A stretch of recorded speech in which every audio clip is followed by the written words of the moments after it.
down. Time. Lopes take the lead.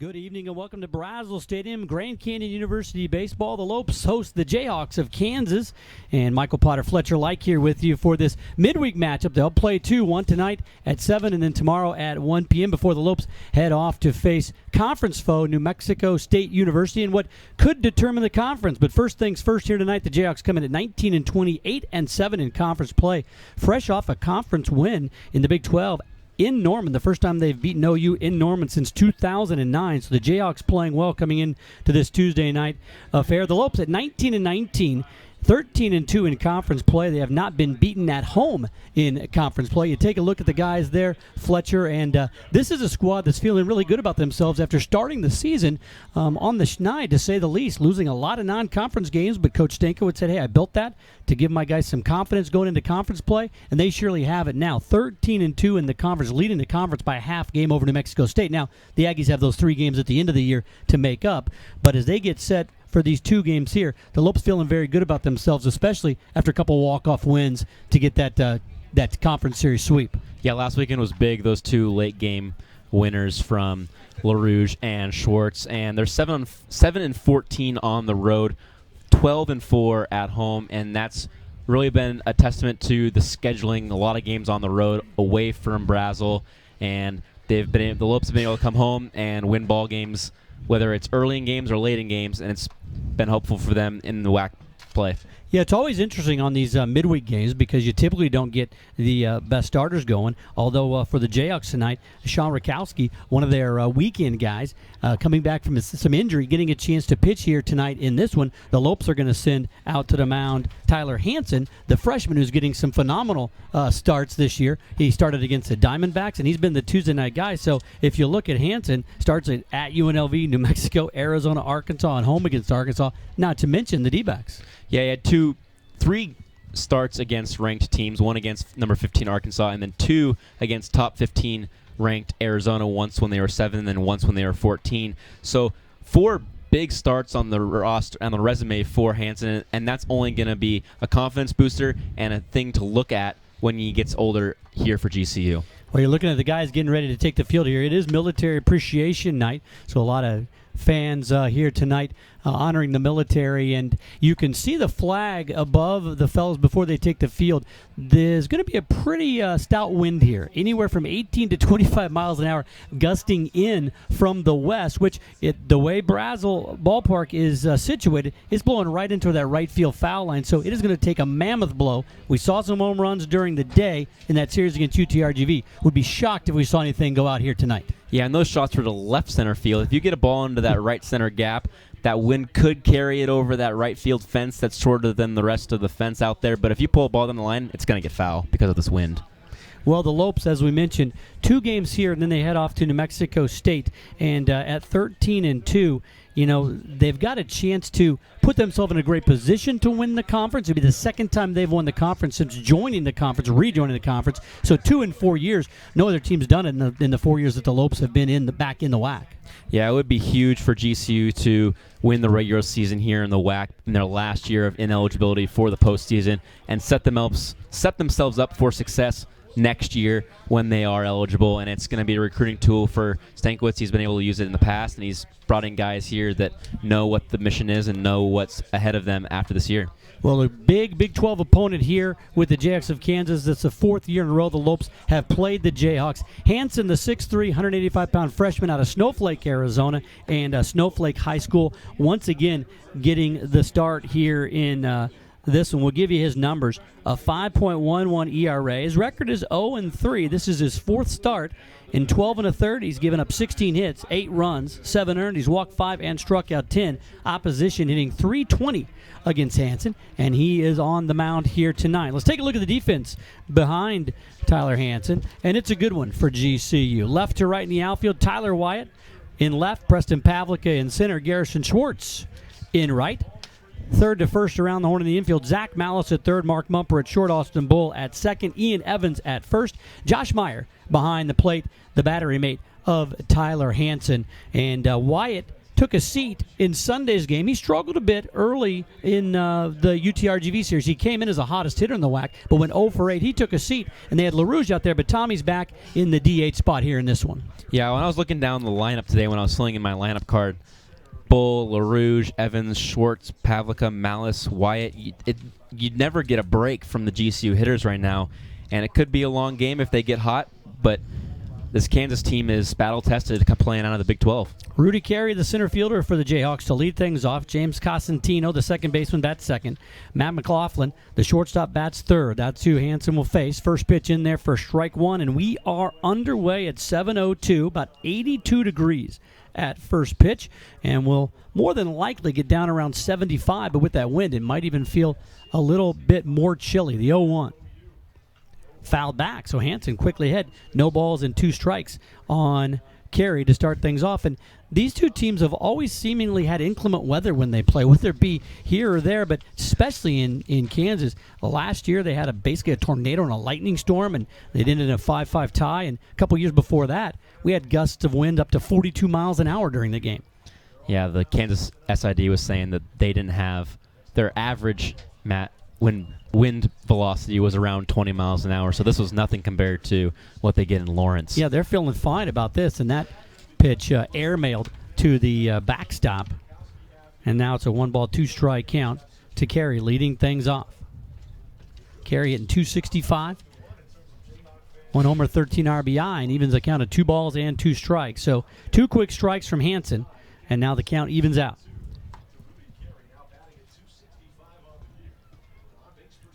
They're shading a bit to right field with that wind blowing. He misses outside. So after 2 quick strikes, 3 straight balls, and in danger of putting the leadoff man aboard here for the Jayhawks. Good crowd out here of Kansas fans making the trip in this one. Hopefully, more than likely, coming out for some nice weather, but a little chilly here tonight with the wind blowing. They were here early, and they're here in numbers very early as well, so they like their baseball. The 3-2, swing and a miss. He struck him out. There's the start you're looking for. 1 up, 1 down, and the first strikeout of the ball game.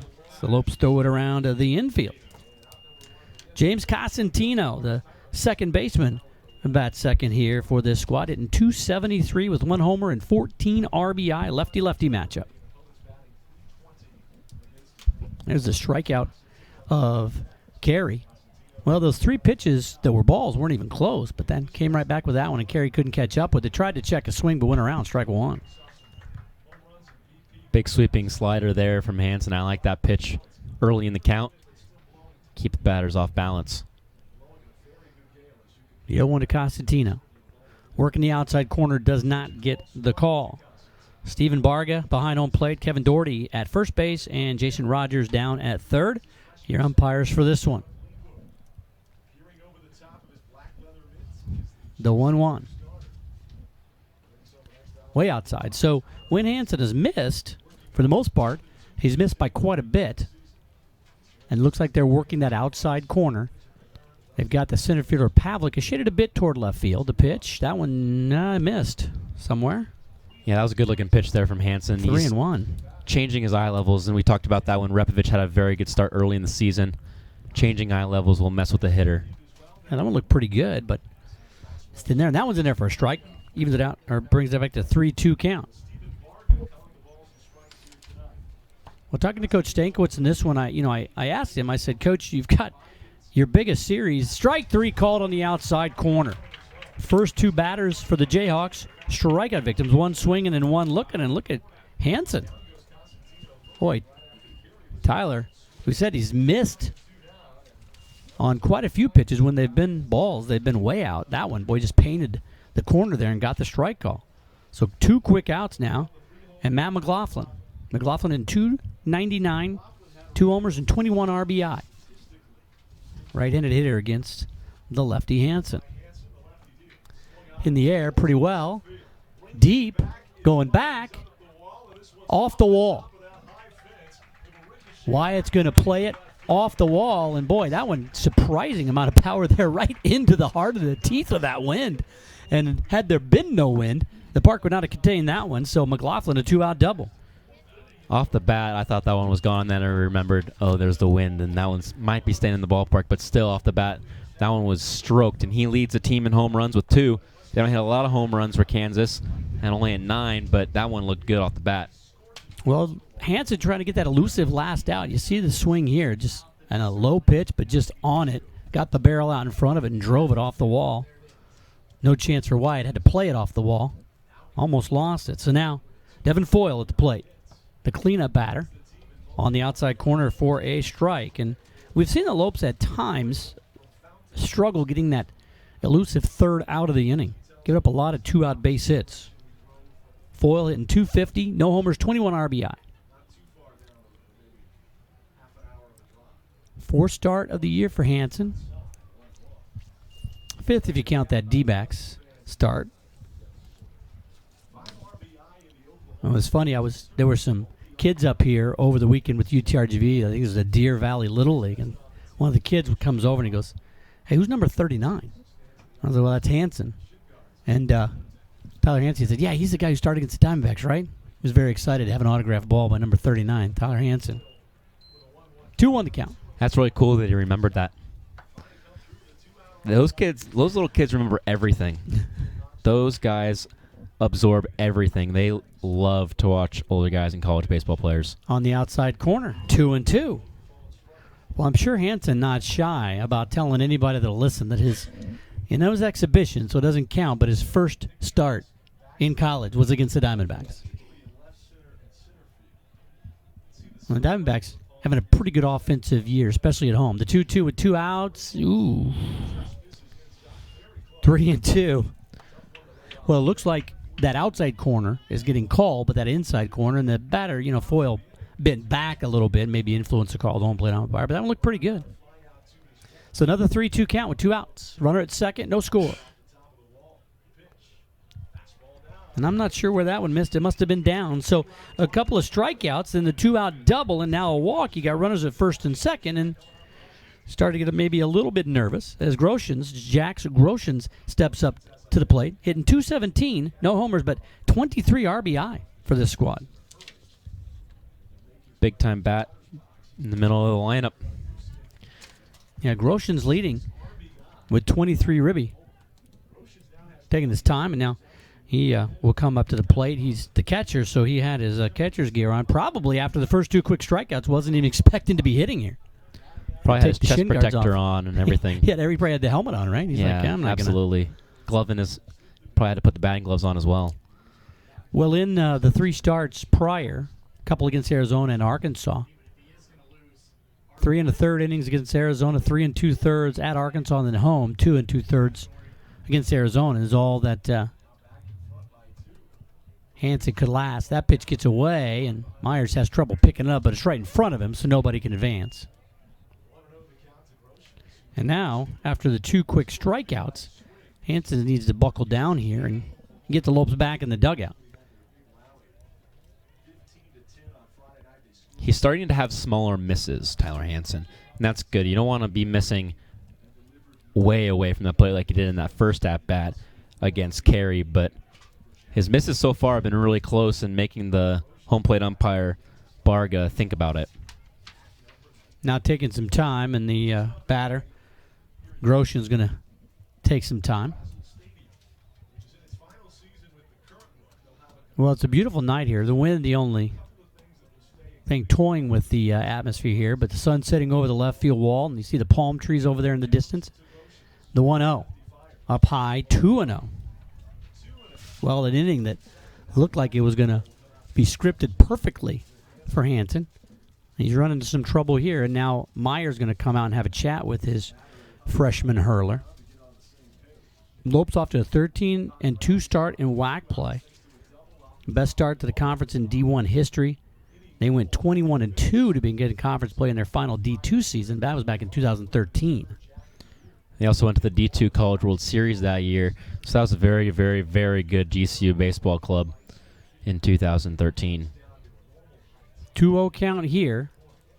Andy Stankiewicz in his 6th season has already got a D2 College World Series, a WAC regular season title, and a chance for a second WAC regular season title. The 2-0. Fouled it back. Boy, he was thinking he was going to get a good one to hit there, and Hansen challenged him. Fouled it back. Phenomenal work from Stankiewicz early in his tenure here at GCU. And it's going to be really exciting to see what he does when he's establishes himself in Arizona as well and continues to bring in highly recruited recruits. The 2-1. Check of the runners. The wind whipping the jerseys around, and the count goes to 3-1. So now in danger of loading the bases with another ball and pushing a second runner into scoring position. And, of course, Coach Stankiewicz, really doing a great job recruiting at home here in Arizona and, venturing out to Colorado, some California kids. And as he begins to expand that recruiting base, the 3-1. Ooh, in there for a strike, and that might have been one of those, if it's a 3-1 count and it's close, I'm going to give it to it. And Groshans is asking about that, the home plate umpire. Sparga said, yeah, that was a strike. Groshans probably saying, make sure you give it to my guy too then, because that looked a bit high and outside to me. Yeah, I was going to say that one looked a little bit up, but then there were other pitches earlier in the inning that looked pretty good at the knees, and they didn't give it to him. Runners will be off here, 3-2 with 2 outs. There they go, not holding him on. Missed inside. Boy, it has been very, very close with that inside pitch, and they're just not getting that call, so the bases are loaded. Strikeout, strikeout, double, walk, walk. Yeah, and Stankiewicz is looking right at Barga, and you can see him talking. Can't see what his lips are saying, but Stankiewicz and the GC dugout are not happy with the way Barga's called the balls and strikes so far. David Kiriakou at the plate now. Kiriakou, 222. 1 homer, 23 RBI. Popped up left side. Mumper, can he see it? He can't see it. Wyatt can see it, though. Comes all the way in and makes the grab, and that is the inning. Boy, you saw Mumper just put his hands out. Had no idea where that ball was, but coming in on it, Ty Wyatt saw it all the way. So, a couple of strikeouts, a couple of walks, a double. It amounts to nothing for the Jayhawks. No runs on 1 hit. There were no errors and 3 left on. We go to the bottom of the first. No score here at Brazil. Lopes coming up. If you're on campus, check out GCBC for locally sourced coffee, tea, and treats. That's the Grand Canyon Beverage Company located in the Student Union, Roadrunner Apartments, and Canyon 49. They're now serving smoothies as well, so go get them. Now serving smoothies. It's exciting. Lopes win, everybody gets a smoothie. Fletcher's buying. Now that, if you can come find me, that's a deal. I got a no lot score of dining here. dollars left. You got a lot of money? Yeah, I got like $140 dining dollars left. So, we got to use that stuff. Graduate Thursday, so. We go to the bottom of the first. No score here. Lopes coming up, and we'll take a look at the GCU lineup. Not really any surprises here. Austin Bull, the switch-hitting sophomore second baseman, leads off. Tom LaRouge, the junior DH, bats second. Ian Evans back up in his number 3 hole, the first baseman. He had the big 3-run homer that got the Lopes back within 2 on Sunday. Garrison Schwartz had the walk-off and is the reigning WAC hitter of the week. Right fielder bats 4th. Preston Pavlica in center bats 5th. Zach Malice, the sophomore third baseman, bats 6th. Ty Wyatt, the sophomore in left, bats 7th. Josh Meyer behind the plate, bats 8th. And Mark Mumper, your sophomore shortstop, bats 9th. So Bull, LaRouge, Evans, Schwartz, Pavlica, Malice, Wyatt, Meyer, and Mumper to face the starter, the redshirt junior right-hander, Sean Rakowski. Rakowski on the bump for the Jayhawks, and Rakowski out of Chandler, Arizona, and Hamilton High. So the local boy comes back, and boy, he's a big kid out there, 6'7", 210 right-hander, coming back from some injuries. You look at Rakowski's numbers. This is his 9th start. 3.49 ERA, a record of 3-4. Is not pitched out of the pen at all. In 38 2/3, 37 hits, 18 runs, 15 earned. He walked 11 and struck out 27. And this is one of their top pitchers. Missed some time for injury, and they're trying to work him back into that weekend rotation with a couple of midweek starts. So don't expect to see him pitch very long. Not sure exactly what the pitch count is, but Rakowski's going to get things started for the Jayhawks here against Austin Bull. First pitch from Rakowski, an inside pitch called for a strike. Broke right in on Bull, the leadoff man for GCU. Austin hitting .349, no homers, 11 RBI on the season, a .446 on base percentage. Takes one up high, 1-1. So Austin getting on board almost half the time. Yeah, and Rakowski has a really over-the-top fundamental delivery to the plate, and it adds a lot to that 6'7" frame coming from essentially almost 7 feet, and it's straight down from the top of the mound, and that can get a lot of whip and velocity on the ball, and it's tough to see the baseball out of the hand that way. And those Big 12 schools really love those huge frames. You look at the big schools in the Big 12, they've got a bunch of guys in their starting lineup that are 6'5" plus.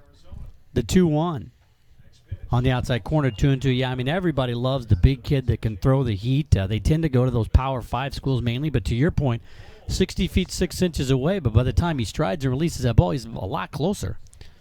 Ball's going to get on top of you in a hurry. So 2-2 count. See what Bull has in store here. The 2-2. Chopper right back up the middle. Will it get through? Fielded by the shortstop. The throw not going to be in time, so Bull legs out an infield single. Well, McLaughlin got the ball out on the grass, and it wasn't hit very hard. You see Bull here, and hitting from the left side, just pounds it into the dirt in front. And he takes a wide turn right about here, thinking, I'm going to go take my turn, but then he realizes that McLaughlin's got the ball, and he almost gets beat by it, just able to straighten out his approach to first base and is able to get there in time. LaRouge now at the plate. LaRouge, the designated hitter. He's also played left field, center field. On Sunday, he was out in center, and Pavlica was in left, Gary in right. We thought that was probably their best defensive outfield, although Ty Wyatt's been very good out there in left, surprisingly so, not because he's not a great athlete, just because he didn't play there at all last year at the pickoff in the dirt. He's so athletic. You can put him anywhere, and you're going to be just fine. You just need his bat in the lineup. He's a very versatile defender. He played every infield position but catcher last year. He's already played left field and some infield this year. He's also thrown off the mound this year. Not nearly as much as last year. Lopes needed him last season. First pitch, LaRouge going to bunt, and that one misses down low, ball 1. So Tommy hitting .333 on the year, 1 homer, 17 RBI, and Bull over there at first, a threat to steal, but hasn't been wisely successful. 4 of 8 in stolen bases this year. And typically, in the college game, even early in a ball game, especially in a game like this, you might want to just kind of force the action and drop a bunt down. It looks like that's what Tom's going to do. So defensively, they're in at the corners. Devin Foyle in left, Rudy Carey in center, Brett Vosick in right, David Kiriakou at third, Matt McLaughlin at short, Cosentino at second, and Wheeler at first. Groshans is your catcher. The 1-0 pitch. See if LaRouge is bunting again. He is. Drops it down, and if it's fair, it's trouble, but it's not. It rolls foul, 1-1. And LaRouge is a batter and a player that it's not a sacrifice bunt. He's bunting to get on base, and if he happens to get out, then so be it. But he's such a good bunter and so quick out of the box into first base that essentially anytime he's laying down a bunt, he's trying to get on base. Yeah, he's got 6 sacrifice bunts on the season. You see that ball just rolling foul. About another foot to the left, and might have legged it out. Throw over, and Bully dives back. So Lopes trying to jump out to an early lead here. We are in the first. No score here at Brazel. LaRouge had a nice series. Had that walk-off base hit in the 10th on Saturday. Not bunting that time. Fouls it back. 1 ball, 2 strike the count. So Coach Stankiewicz changing things up a bit. Andy coaches down there at third base. First time in his 6-year tenure here as the skipper that he's been back out on the base paths. But, Andy coached down to third. He talked about it in the past when he was an assistant coach for Pat Murphy over in Tempe. So he's not a stranger down there at third. Throw over and Bull back. And he just felt like he wanted to get a little more control of the offense, and he felt he could do it a little bit better and get a little better feel for it out there at third base. And that allows Greg Wallace, who had been coaching third, to be there on the bench and coach up the guys there as they're getting ready for their at-bats and such. The pitch just waves at one in the dirt, strike 3. Oh, and Bull, for some reason, started to go. They throw back, and they got him. Oh, man. I don't know if Bull lost sight of the ball. He saw LaRouge running and thought he had to go, but that was a strikeout with first base occupied, even though it's in the dirt. Nowhere for Tom to go. He took a couple steps, and the back pick, they catch Bull sleeping, and quickly, an inning that looked pretty good to start is spoiled here. Yeah, that's a mental error there by the sophomore, and he might be getting a talking to in the dugout here after that one. That's a tough one to look at if you're a GCU fan. Ian Evans at the plate in 311, 2 homers, 20 RBI. His second homer of the year was on Sunday, a 3-run blast just to the left of the scoreboard in left center field, the 0-1. Evans checks the swing, strike in the outside corner. Not sure about that one, but it was called. 0-2 to Ian Evans. Evans with 28 RBI.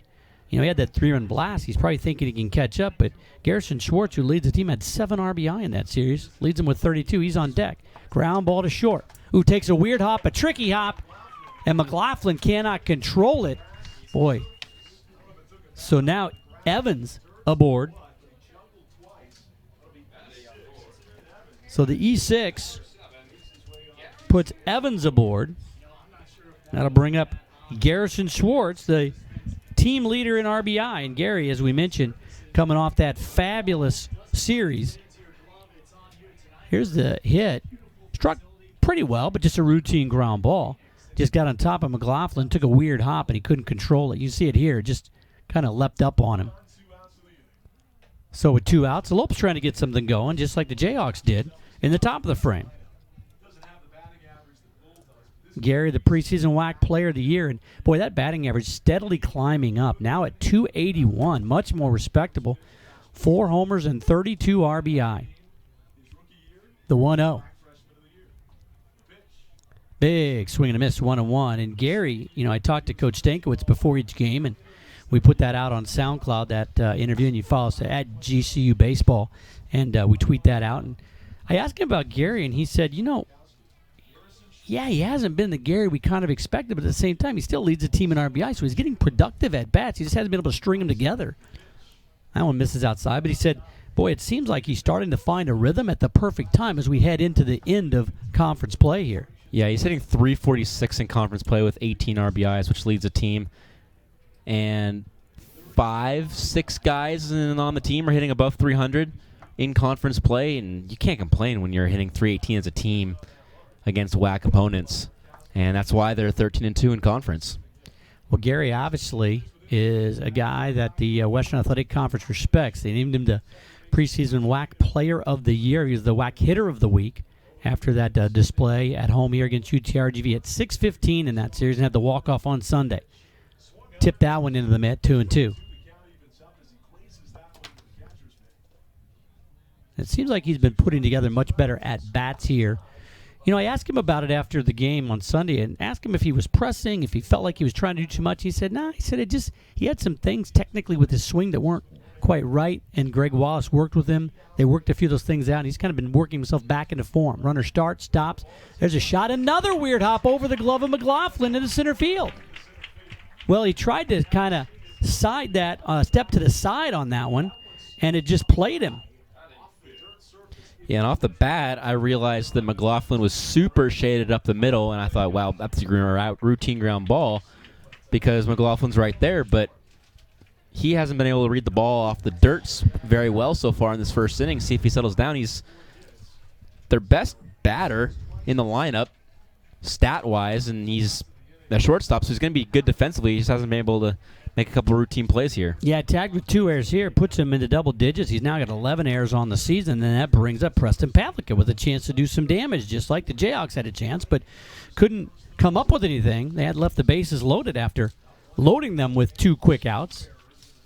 Pavlica, back after missing 27 ball games, first pitch in there for a strike. He had a phenomenal catch. I didn't get to view it, but everybody there said it was one of the best catches they've ever seen. Running into the wall and tracking the ball down, making the grab up at St. Mary's. Missed 27 ball games, so just getting back into playing shape here. Only won the count. Bit late on that one, 0-2. He had a 2-run shot on a Friday night here in the UTRGV series, a blast that initially he, from the batter's box when I talked to him after and up here, I thought it was going to dive down and hit the scoreboard, but he hit it just right, and that backspin spun it right out of the ballpark. But he's down here, no balls and 2 strikes. There are a handful of home runs in that series against UTRGV. Most of them the left center as well. Yeah, the one to right center, as that one misses, was a blast from Victor Garcia Jr., a 2-run shot in the second on Sunday. And then the grand slam to dead center field, which was very surprising. It didn't look like it off the bat, but it really carried off the bat of Ivan Estrella. And then he hit a double about 5 feet from going over the dead center field wall. So the ball was really flying out of the ballpark. You know, that thin air and no breeze and the sun shining. 1-2 count to Preston.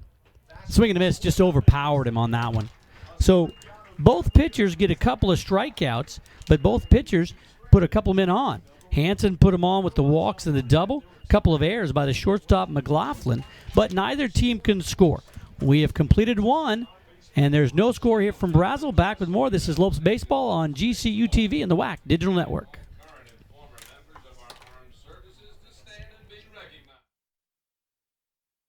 Learn the art of hospitality management at GCU, right in the heart of Phoenix, Arizona, a top tourism market bustling with opportunity for our hospitality students. Join the student team at GCU Hotel, delivering unmatched service plus amenities like the Oasis Pool, Fitness Center, and Canyon 49 Grill. Learn golf management at GCU Championship Golf Course, featuring over 7,200 yards of expansive tees and tree-lined fairways. Find your purpose at Grand Canyon University. Visit gcu.edu.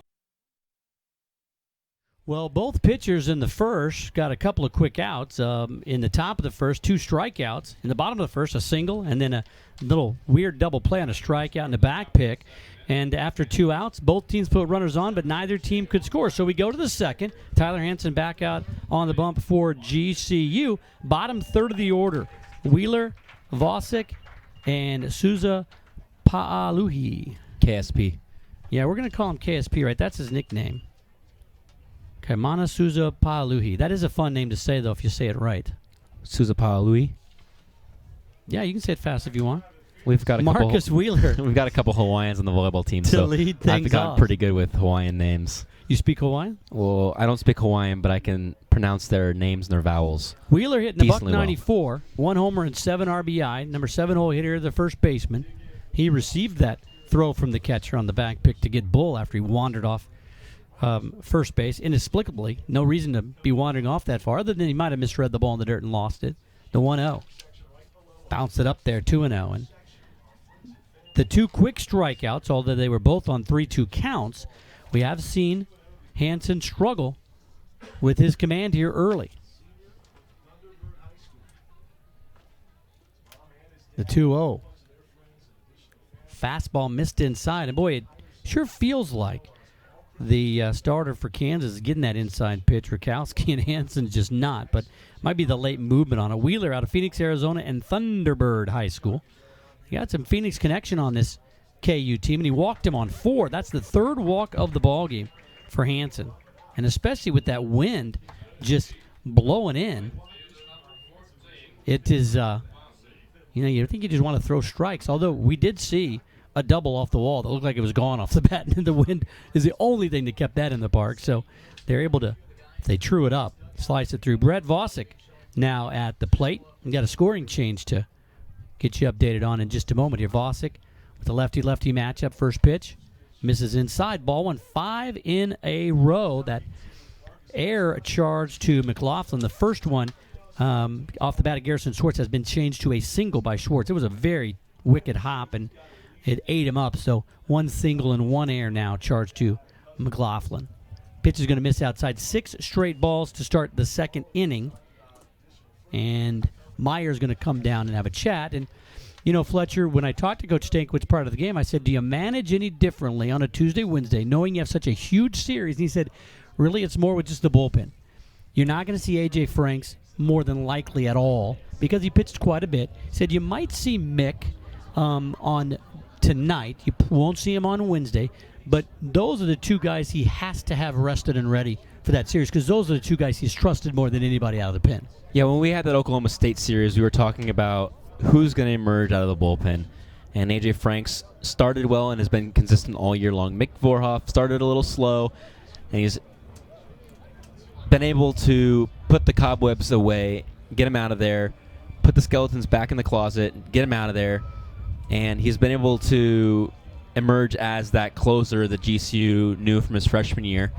And they've solidified that bullpen, but these midweek games really are just who's ready to go and who's going to get it done for us. Yeah, it's all hands on deck except for those 2 guys and the 3 starters. Now, we don't quite know exactly who's going to start on Sunday. It had been Schneider. He really had a tough time. And then Deegan Hart came in and pitched lights out. Looked like the ace they thought he was going to be. So maybe Deegan gets a start, maybe not. We'll have to wait and see. But probably Jake, Deegan, Jack, and then AJ and Mick. You're not going to see him in this series. Honestly, it would be interesting to see if Deegan comes out of the pen as a long reliever here. If Tyler can't go very long, Deegan's got that starting ability. He has the velocity. He's good out of the pen, as we've seen.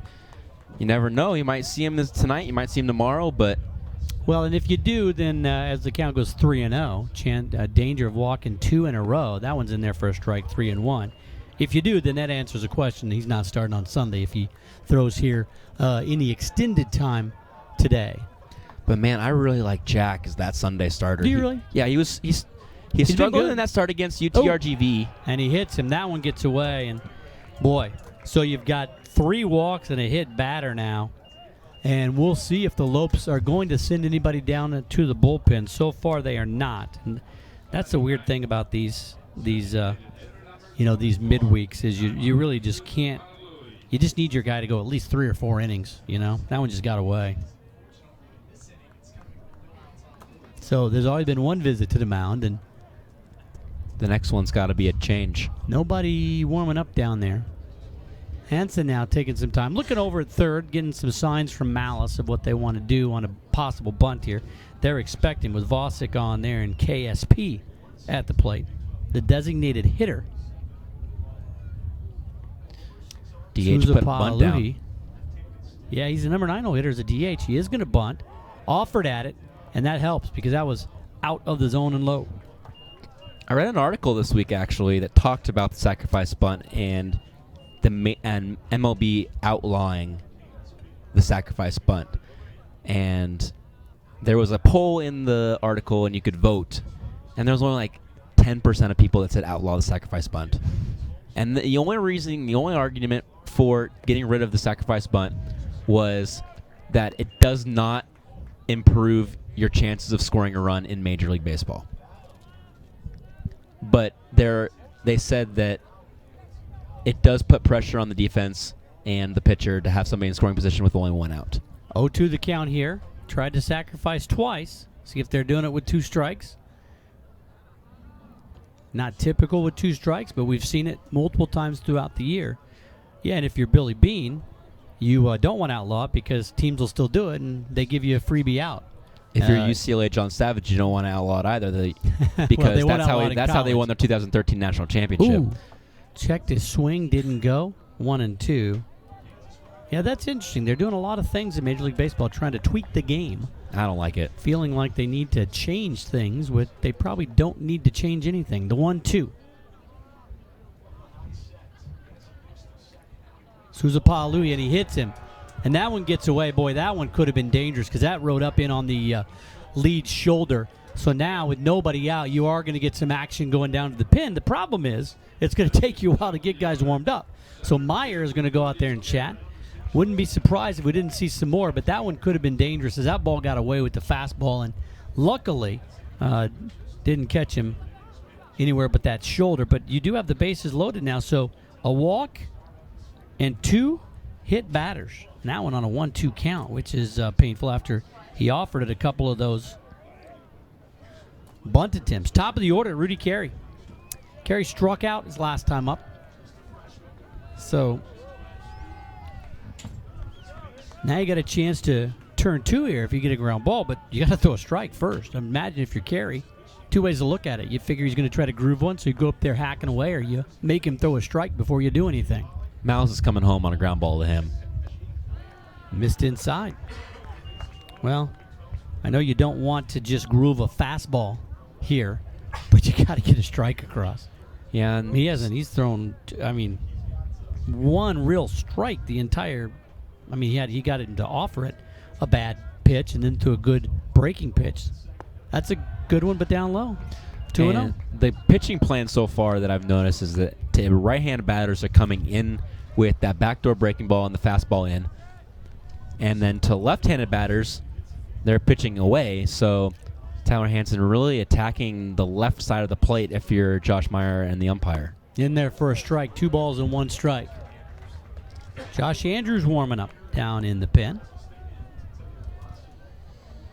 And he is the only one warming up, so that's who they'll go to here. And boy, if he comes in soon, they're just going to ask him to get 4 or 5 innings. The 2-1 inside, 3-1. So now in danger of walking in the first run of the ball game with nobody out here in the second after 2 quick strikeouts, a double off the wall, and things have kind of fallen apart.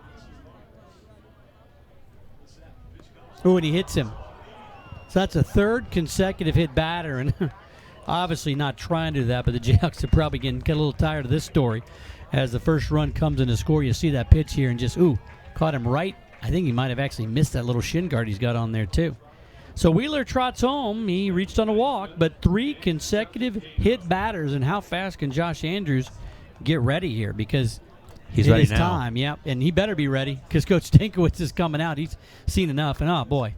Rough outing for Tyler Hansen. Yeah, just could not get the ball over the zone. I mean, you mentioned in the first, it looked like his misses were getting a little bit better. They weren't as wide, but boy, early on in the game, his misses were all over the place. And here in the second inning, he wasn't even close on a lot of these. Well, if you look at how he started, 2 strikeouts in a row and then 4 straight walks, including 3 hit by pitches. It's still a walk. Yeah, and even the strikeouts, though, were on 3-2 counts. I mean, he was throwing a lot of balls early in this game, but he was able to get some guys, one guy to chase, and then threw a beautiful pitch to strike out.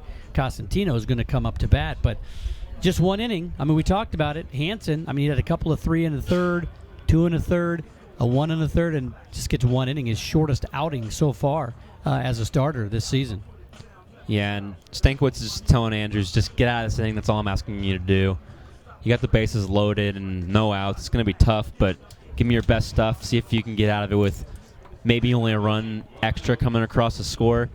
You wouldn't be charged with a run because Tyler Hansen loaded the bases, but get me out of this. Let's put our team in an opportunity to win a ball game. We know we can do it. We came down from 8-0 against UTRGV, but we don't want to get down 8-0 against a Big 12 school like Kansas. Yeah, I think at this stage it's, hey, throw a strike. Trust your defense a little bit here. Try to get out of the inning, and then just buckle down and give me, 4 or 5 good innings so I don't have to go to the bullpen till a little bit later. So Andrews in there. Yeah, Hansen, we threw an inning in the third in relief at UNLV, an inning in the third at New Mexico in relief, and then in his starts, 3 1/3, 3 2/3, 2 2/3, and so he's kind of trending down after that 3 2/3 at Arkansas. Only went 2 2/3 against Arizona. Now just 1 here, and he is still responsible for all the runners out there as Andrews comes in to pitch for GCU.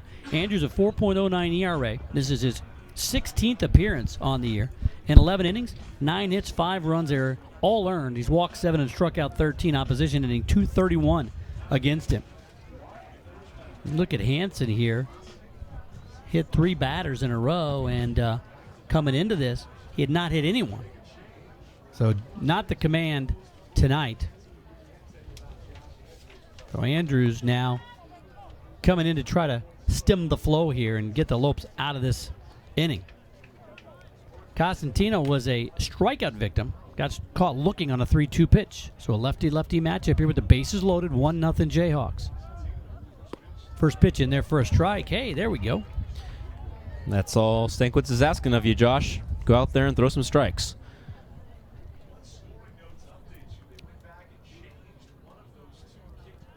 The 0-1 pitch. Strike on the outside corner. There we go. Now we're getting a little bit of a call there, too. Well, Andrews, out of the 20 runners he's inherited, 6 have scored. He's inheriting 3 here. Let's see if he can do something. Some magic. Now, the way you draw it up on paper would be a strikeout here and then a ground ball double play. See if he can get the first part of it. The pitch, breaking ball outside, and boy, good discipline there by Cosentino not to chase on that one.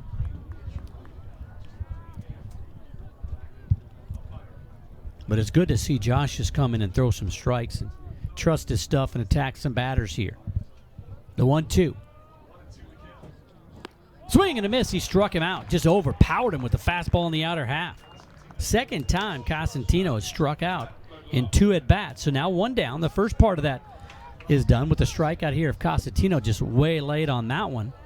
Now you got a chance to get a ground ball, and to your point, Fletcher, boy, if you could get out of this thing with a little double play here and only 1 run coming across, that would actually energize you. Yeah, it really would, and I think it would give a little bit of a stress release to Tyler Hansen after his rough outing. He knows he's put his team in a tough situation with loading the bases here early in the inning, but if they can get out of it, the Lopes, then I think Tyler Hansen would be a little bit less upset with himself. Now, the one issue here is that the guy at the plate is a guy who hit the ball about 360 feet off the top of the wall out there in left, so you can't make a mistake to Matt McLaughlin, and he's probably unhappy with it. The ground ball, this could be 2. Second for 1. Bulls return. There it is. Andrews comes in with the bases loaded, nobody out, gets a strikeout of Cosentino, and then McLaughlin grounds into the 6-4-3 double play. Truly the pitcher's best friend, and that is the inning. 1 run, and you can believe it or not, on no hits, there were no errors, and a couple left on base. We go to the bottom of the second. It could have been a lot worse. The Lopes just trail at 1-0.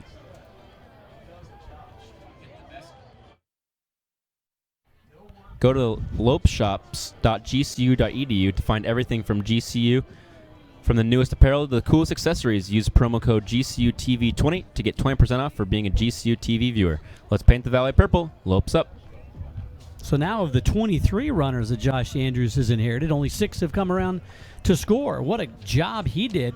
Number one, just to come in and have the composure to challenge the batters and throw strikes, and that's what Coach Dorman and Coach Stink was always talk about. They just want their guys to compete and trust their stuff, and boy, Andrews did just that. What a job coming in and getting the team out of it. And as you mentioned, this is something that can really energize a squad. You know, you come in a situation where Kansas is thinking about putting a crooked number on the board. They only get 1, and it was a gift. I mean, they hit batter with the bases loaded. And now a 1-0 ball game, and the Lopes have a chance here with their 6, 7, 8 hole hitters, Malice, Wyatt, and Meyer. Yeah, you said McLaughlin hit the ball to left center field that almost cleared the fences, and I almost said before Andrew said he's not doing it again. He's not hitting it that far again, and sure enough, he didn't. And it was perfect, too, because they hit it right at Mumper, probably the surest fielder on the squad. And, you know, he hit it hard enough that it was an easy double play there.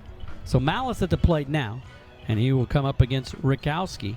Sean Rakowski gave up a leadoff single to Bull in the first inning, struck out LaRouge, and then LaRouge was able to, after the strikeout, Bull was picked off at first base in an error and a ground ball single, but then he struck out the last batter he faced to get out of the inning. That first pitch misses, ball 1. That was a good-looking pitch there, too, on the outer part of the plate. A lot of velocity behind Rakowski's pitches.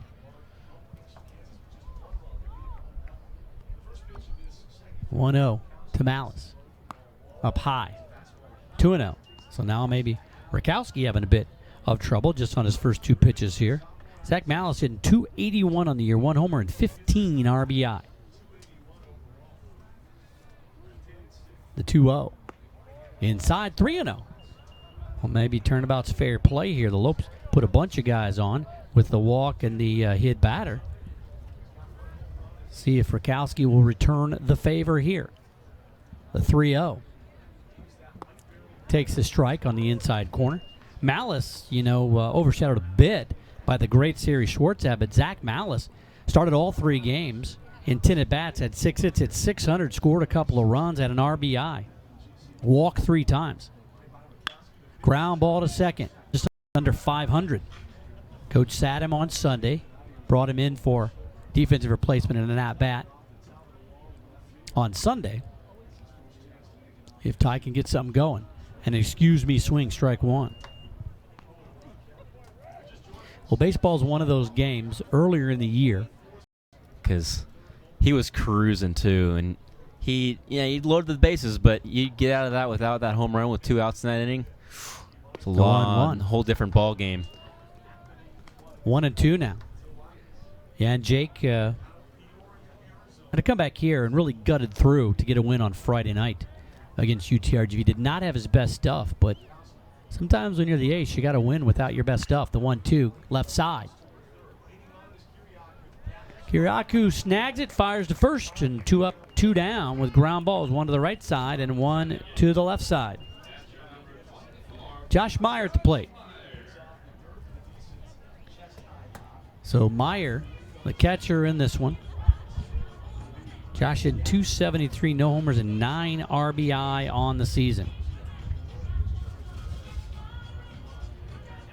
I really like what the catchers have done, all 3 of them, without getting a bunch of quality at-bats. Not necessarily quality at-bats, but consistent time behind the plate and in the batter's box. You got 3 catchers that are as good as GCU's. It's going to be tough to find consistent playing time and get enough consistent at-bats where you can find a rhythm offensively.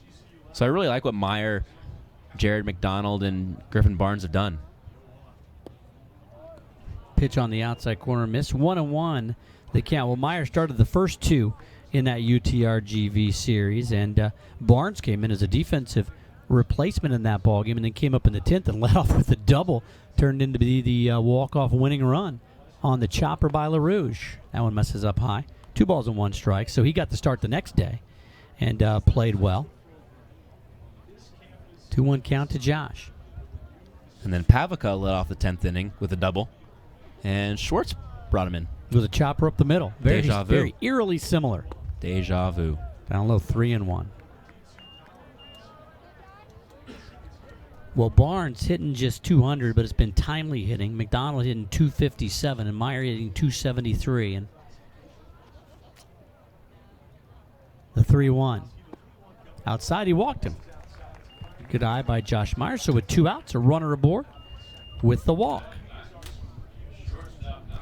And that'll do one thing. As long as Meyer doesn't get picked off or caught stealing, it'll flip the lineup there for you as Mark Mumper, the number 9 hole hitter, strides to the plate.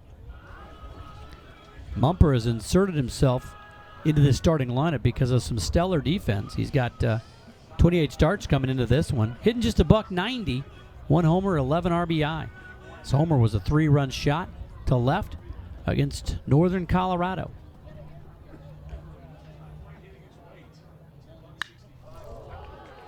In the air to center.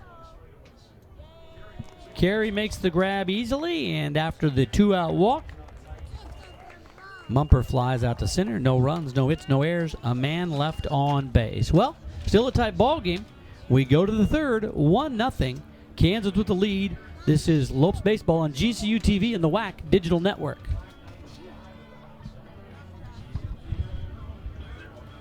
They said they're working on it. Earning your RN to BSN degree online doesn't have to be without the college experience. Finding your purpose takes support from those around you. GCU's leadership offers over 3 decades of experience delivering our accredited RN to BSN program 100% online. Graduate in as few as 16 months, learning from full-time practicing nurse faculty in small classes. Integrate your education with your faith and Christian worldview. Find your purpose online at Grand Canyon University. Private, Christian, affordable. Visit gcu.edu. Welcome back to Brazos Stadium. Michael Potter Fletcher like with you. 1-0 Jayhawks with the lead, and it could have been a lot worse in the 2nd inning. The starter for the Lopes, Tyler Hansen, walked the first batter and then hit 3 in a row.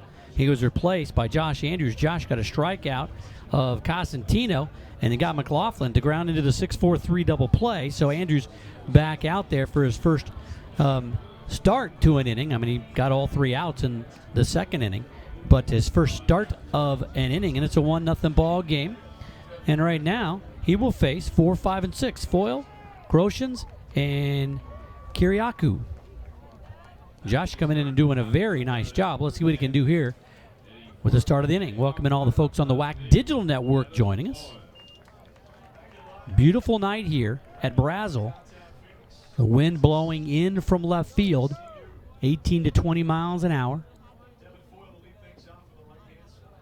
Foyle walked his last time up, in there for a strike. So already we're seeing a different start to the at-bats with Andrews, as Hansen just had trouble finding that strike zone, although he did get 2 strikeouts the first 2 batters he faced. 0-1. Missed outside, 1-1. Let's see if he airmails this one. Hopefully he doesn't. Otherwise, we're really seeing deja vu between the last both couple lefties. games. Ooh, on the outside corner for a strike. A lot of times when the catcher kind of reaches for that and the ball goes outside across the plate with the frame, you don't get that call. But that one caught enough at the corner. 1 ball, 2 strike to count. The 1-2. Fouled it back. And foil another one of the Arizona natives out of Fountain Hills, Arizona, and Fountain Hills High. So we've got a kid from Hamilton on this Jayhawk squad, a kid from Fountain Hills, one from Thunderbird, and one from Liberty High School. Up high, count goes to 2 balls and 2 strikes.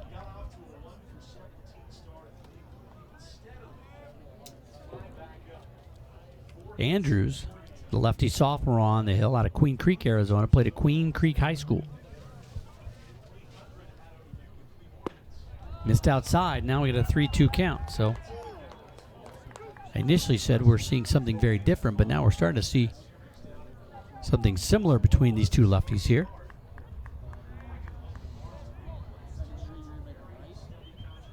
The 3-2. Inside, and he walked him. Oh boy. So 3 walks and 3 hit batters for Hansen. And now the walk by Andrews, and the leadoff runner aboard again for the 2nd inning in a row. Both times if the leadoff man aboard has been by the walk.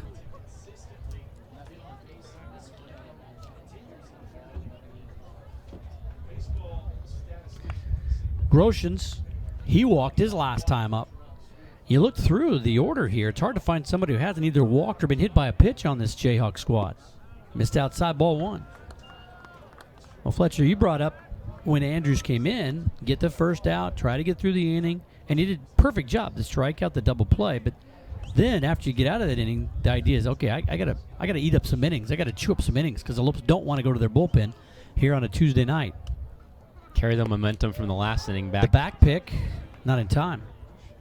Carry the momentum from stress-filled relief appearance coming out of the pen with the bases loaded, and you got to carry that over to the start of the next inning. But still a lot to go. You can get a ground ball short again and clear the bases, and you get 2 outs, and you're facing another guy that's only gotten fly out to left, which is essentially a pop-up in the infield. The 1-1 outside. 2-1. Meyer having to reach out there and backhand that one again. Groshans 217, no homers, 23 RBI, the catcher. As I mentioned, he walked back in the 1st inning.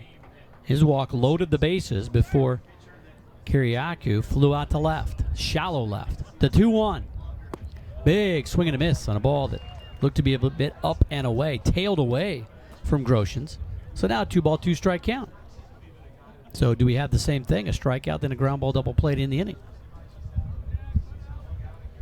Wouldn't be bad. We'd take that, right? If I could tell the future, I would be a millionaire.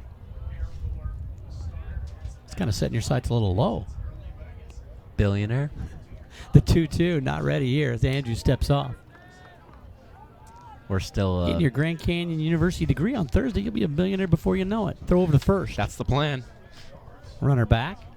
We've seen some phenomenal pickoff moves from the lefties, mainly Jake Repovich, who He's leads got the 6. Western Jeez. Athletic Conference. And he can teach the youngsters that move. The 2-2. Up high, so the count goes full 3-2. Why not? It doesn't seem like an at-bat tonight if there's not a 3-2 count. Do we have a record on that, Josh? Can you look and see how many 3-2 counts? Just give us a number, Josh. You Make could it say up. anything. Yeah, we would believe Only you. one person would know you're wrong. You. Keith Baker. The 3-2. With the count full. That's B. Keith Baker to you. BKB. Payoff pitch. Runner going. Foul back. You see that a lot more in college ball than you do in the major leagues on pretty much any 3-2 count where there's 1 out, 2. I mean, obviously on 2 outs, but no outs, 1 out. Like to get that going and push the action, get runners moving. Richie Price, the third base coach down there. Scott Hood at first. Richie, the son of Rich Price, the skipper. And Rich Price really kind of manages the club, but he lets Richie call the offense and get the runners moving and kind of make almost like an offensive coordinator. And then the pitching coach is like the defensive coordinator, and he kind of manages the whole squad there. It's worked out well, too. The 3-2. if they're running again here. And Andrews thinks so he throws over. Same two teams tomorrow, 1 p.m. Gets that on GCU TV.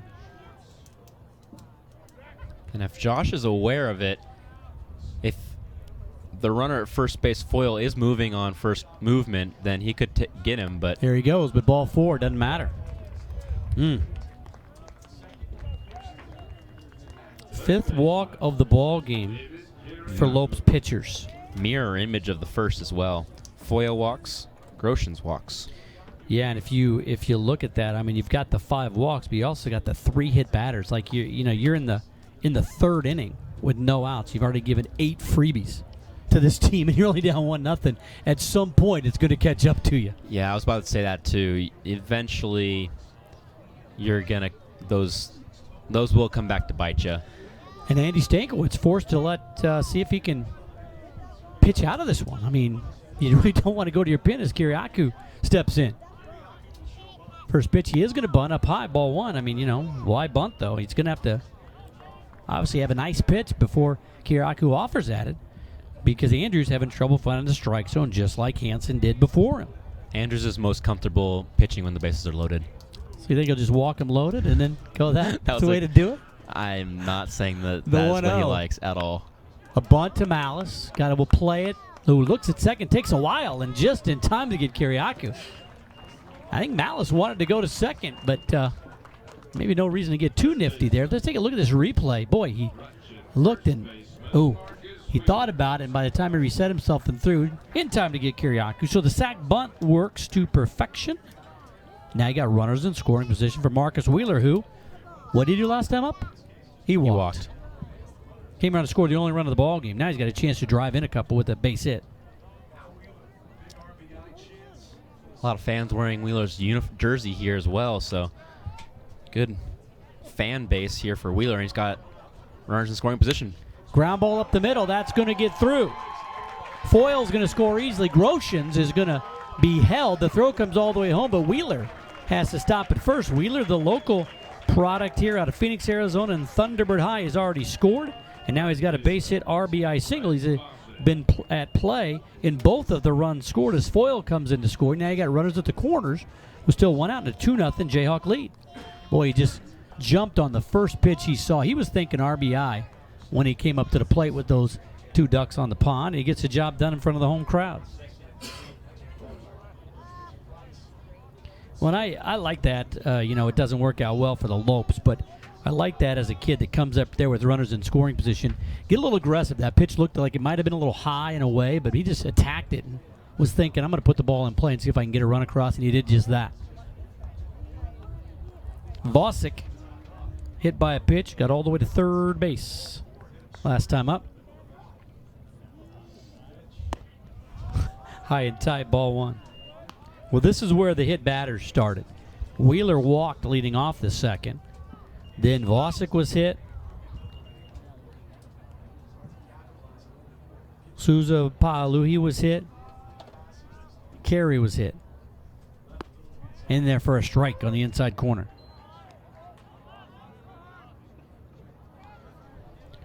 One ball, 1 strike count to Vosick. Vosick hitting .229, 1 homer, 12 RBI, the big right fielder for the Jayhawks. Got that elbow guard on that lead elbow. He got hit in the back his last time up. The 1-1. Ooh, late on that big swing and a miss. A perfect fastball in the outside corner. Vosick was trying to take one over that short porch in right field, the shortest wall out there. 330 down the line, but only about an 8-foot fence out there. You know what would be really cool out there, and I'm just brain dumping, but a little patio with a little guard, like a little up the elevated middle. Mumper can't get it. Another run will come in to score, and it's 3-0 Jayhawks. So back-to-back base hit singles, and the 2 guys that walked, Foyle and now Groshans, come in to score, and it's 3-0. Well, they tell you all the time, walks invariably come in to score, and it doesn't always happen, but it seems like it always happens. Still just 1 out.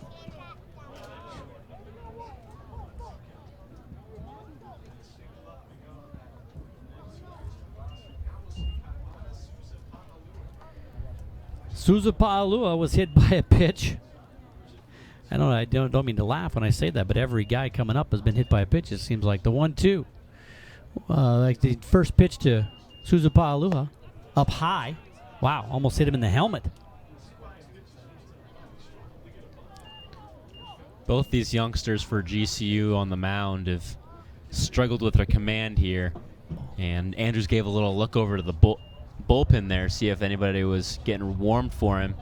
And then he realized there's nobody over there, and kind of a little release of his shoulders stress there. As you realize, okay, nobody's getting warm for me now. I got this. They're trusting me right now. Man, Meyer is becoming like the coach here on the field. The other coaches can't come out. He's making the trips out there and trotting that dirt path out there to try to talk some sense into his pitchers. The 1-0. Ooh, he almost hit him. Did he hit him? He did for the second time. Oh, my goodness. Guys, come on. Bases loaded after the hit by pitch. You see the replay, and boy, it just grazed him. This is tough. Fortunately, but second time, Souza Pa'alua aboard with the hit batter, and still no action in the pen with the bases loaded. See if Andrews can Houdini himself out of a jam again with another ground ball double play. Up comes Rudy Carey, struck out his first time up, hit by a pitch his second time up. Dorman just motioned down to the bullpen. Oh my goodness, did he just hit him again? Now the home plate umpire is gonna they're gonna have a conversation. So the home plate umpire is gonna ask and see. So he was hit, he went down there. Yep, they're going to say it hit him, and he's down there. So they had a little meeting. Meyer very quickly wanted to make sure it was a hit by pitch. It was, and it's 4-0 now. So bases stay jammed. Wheeler comes in to score. You see it. Yeah, it caught him, and I don't know what Meyer was pointing at because it skipped right off of that front pad, I believe. Cosentino at the plate.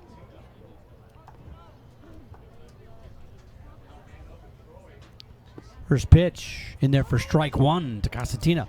Now, everybody's been aboard with either a walk or a hit or something except Cosentino. He struck out twice.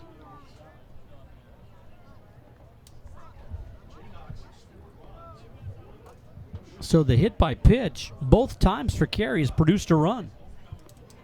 Carey's got a couple of RBI on hit by pitches. Cosentino fouls it off down the count. No balls and 2 strikes. He's got to be wondering how come he can't get a freebie. He's struck out twice. Well, when you play a team from the Big 12, you got to be on your game, and the Lopes have not been on their game at all. Hit 5 batters. Ground ball. Could it be 2? Bull. Mumper. Back to first. There it is. So for the second inning in a row, Andrews gets the ground ball double play to get out of the inning. And the Lopes certainly needed that. But boy, good grief. 5 hit batters already in this game. That ties their single team season high. They hit 5 versus San Francisco. And they trail it now to the Lopes 4-0. And it hasn't been the hits that have racked up. It's been the walks and the hit batters. We go to the bottom of the third. Lopes in a hole, down 4, coming up to the plate.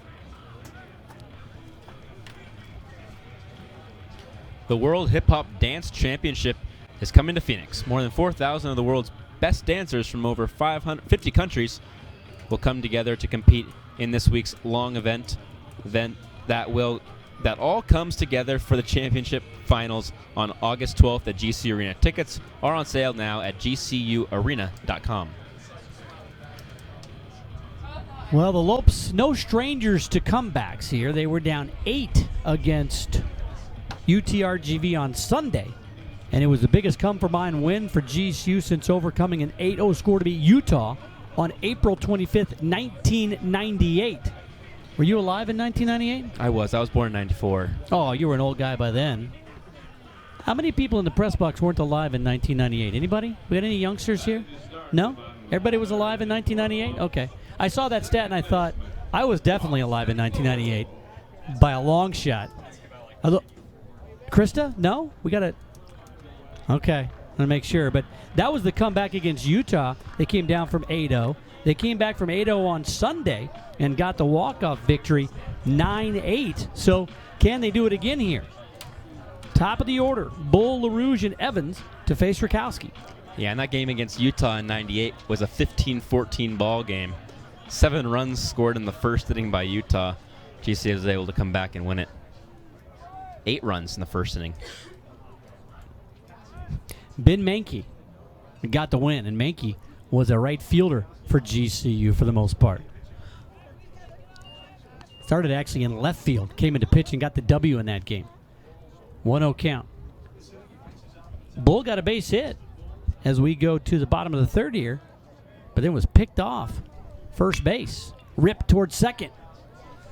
Costantino's got it, throws to first, and the hardest hit ball the Lopes have had here, but right at the second baseman, 4-3 on the putout. One second baseman throws out the other. That'll bring up Tom LaRouge, a strikeout victim. He was the one who struck out when Bull was picked off right after that strikeout. Bull strayed a little further off than he should have. Well, Lopes pounded out 21 hits in that comeback victory. Scored 15 runs to win it 15-14. That one fouled off, 0-1 the count. Utah pounded out 18 hits for their 14 runs. Did it say how long the game lasted? That's got to be a 4-hour ball game. 3 hours and 39 minutes. Jeez. Pretty amazing. Quickly. Into left field for a base hit. LaRouge aboard with 1 out. Boy, Tommy is so good at just taking that pitch and either inside outing it or go with the pitch and just tapping it over the third baseman's head down the line. That one wasn't tapped, though. That was that driven. was rocketed. Yeah, it was an outside pitch. He just stayed back on it, kept the barrel of the bat back, and just drove it down the line. So the Lopes have a runner aboard in the heart of the order, Ian Evans. And we've seen, although the wind is gusting in from left, we've seen a batter drive the ball to left. If Evans could get into one, the throw over. McLaughlin, the shortstop, hit one off the wall and left into the teeth of that wind.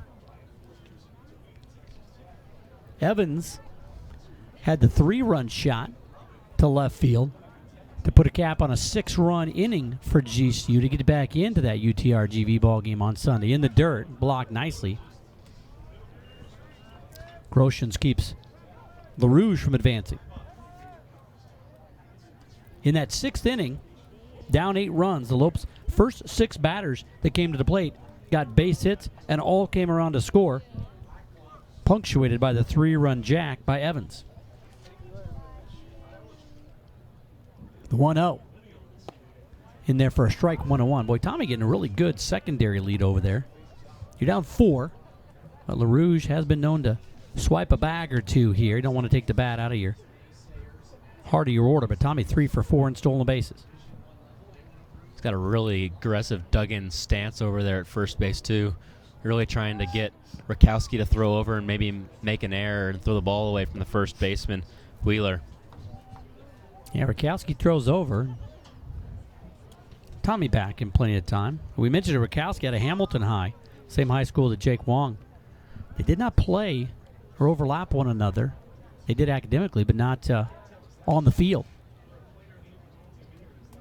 Jake only played a couple of years of varsity over there. That's a strong program in all their sports. Of course, getting a little bad pub now, but baseball-wise, boy, they produce some great ball players. Yeah, if you're playing Division I and you didn't play you didn't start varsity baseball for more than 2 years, that just shows how good of a baseball player you are. 1-1. Ground ball to third.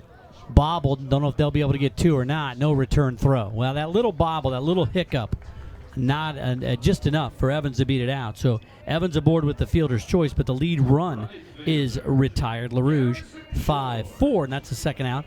Up to Gary Schwartz now to get something going with Evans. No throw there by the second baseman Costantino. Kansas has really been fielding balls in their belly. They're really cushioning the ball, and well, they play on turf up there, and so it is, a little different, I guess. But this is such a great field out here in Brazil. I mean, we've seen a few weird hops out at short and third, but one of the best fields, definitely in the Western Athletic Conference. 0-1 count. to Schwartz. But Yeah. to your point about Jake Wong, I mean, this is one of the guys he was trying to dislodge that was starting for Hamilton. Tough to dislodge a guy that's probably at 6'5", 6'6" when he was in high school, 6'7" now. Anytime you have a 6'7" athlete that's pitching, he's in the starting lineup. He's pitching for you in high school baseball because you know he's going to be dominant, even if he's only throwing 85, 88. The opponents of Hamilton, probably after Rakowski left, they saw Wong come up and they thought, man, it's just not fair. The rich get richer. Breaking pitch, misses 1-1. Good eye there by Gary. That was a nice little pitch there. Just broke in at the ankles there at the last. You see that quite a bit. Lefties to righties maybe more so, but they love to kind of snap that slider off, dive right down at your ankles on the inside pitch, the 1-1. That one hit pretty well to center, but the wind brings it in. Carey comes in and makes the grab, so not hit that well after all. And after the base hit single by LaRouge, the fielder's choice, and then the fly out to center. No runs on one hit, no errors, and a man left on base. We have completed 3, 4-0 Jayhawks. This is Lopes Baseball on GCU TV and the WAC Digital Network. Hi, I'm JC. I'm a freshman here at GCU. I want to be a pastor, so I've developed this program called Weekly Words. Coming down here to GCU and seeing everything that they were doing really encouraged me to take the gospel to a contemporary outlet. This is a safe place spiritually for people to grow. I count myself a Havoc, so I'm a little crazy. Havocs are the embodiment of everything a GCU student wants to be. Find your purpose at Grand Canyon University. Private, Christian, affordable. Visit GCU. 4 runs, 3 hits, 1 error, 7 left on by the Jayhawks. No runs, 3 hits, no errors, 4 left on by the Lopes. Jayhawks up 4-0, and it's been 5 walks and 5 hit batters that have done the damage for the Jayhawks. Michael Potter, Fletcher, like with you, and we'll turn things over to Fletcher, who's going to graduate on Thursday. Is that, I mean, you got all the classes in, you're good to go, you are going to get the diploma? Yes, I will be getting the diploma and a bachelor's degree in communications with a minor in sports management. And I got all A's so far right now, so if A's? All A's right now, except for one class, I have an 89% in my sports law class. They got to give it to you, right? I mean, Yes. it's a sports law class. You should be able to negotiate that up to an A. I mean, that's the class. Yeah, I'll go in and try to negotiate my contract, and we'll go over some of the provisions, and we'll look at the collective bargaining agreement as well and see what my sports agent can get for me. Well, you're throwing out a lot of big words, so I'd give you an A for that. Fletcher's going to take it over here in the fourth, excuse me. 10 free bases for the Jayhawks have put 4 runs on the board. Both teams with 3 hits. The Jayhawks have committed 1 error so far. It's a 4-0 ball game here. As we head to the 4th inning, McLaughlin steps in. He tattooed one to left center field. The first hit of the ball game for the Kansas Jayhawks in the 1st inning before 2 walks came up behind him to load the bases, and then Hansen finally got out of that 1st inning. Looks at a first pitch strike on the outer part of the plate for strike number 1 here against Jeremy Smith. And that one's down low for ball number 1. So it's 1-1. Jeremy Smith coming out of San Jacinto College, a transfer there, coming from Paloma Valley High School and Manatee, California. It's a 1-2 count here for Smith here against McLaughlin. Well, third pitcher of the ball game, or just in the 4th, not exactly how Coach Stankiewicz drew it up on this midweek game heading into the biggest conference series down in Las Cruces. But, as we mentioned, just down 4-0 here, so still anybody's ball game if the Lopes can get some innings out of Smith here now. Got an 8.00 ERA, but there's been some outings where he's looked brilliant. Breaking balls have really been his X factor out on the mound for Smith. He had some brilliant pitches against UNLV on the road and some knee-buckling breaking balls that got it over the plate. And he's got a 2-2 count here against McLaughlin, arguably the best hitter, hitting the 3 spot for the Jayhawks. Out of the Big 12 Conference, currently sitting in 4th place after beating the number 19 team in the country in 3-game series. Ooh, lifted to left center. It's going to be caught by Ty Wyatt right in front of the scoreboard for out number 1. Well, that might have been helped by the wind, but I look out at the flag and the wind's not gusting in. It sounded like you might have jammed him a bit there. Not nearly struck as well as in the 1st inning when he bounced it off the wall.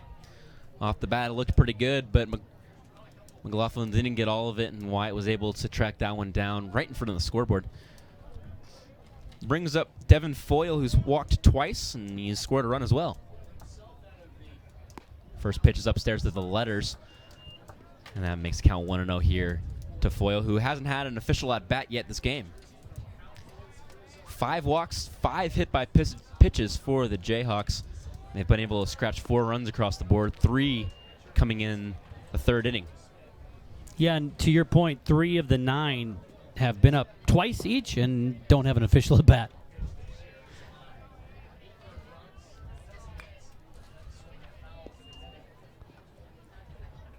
One and 2 the count now to Foyle. Yeah, you take away the 5 walks and the 5 hit by pitches, and it's a totally different ball game. I mean, of the 4 that have scored, 3 have been walked on base, and 1 has been a base hit single that's come around to score. Ooh, tried to check his swing and did not. So 2 up so far and 2 down for Jeremy Smith, and he's been good or he's been bad.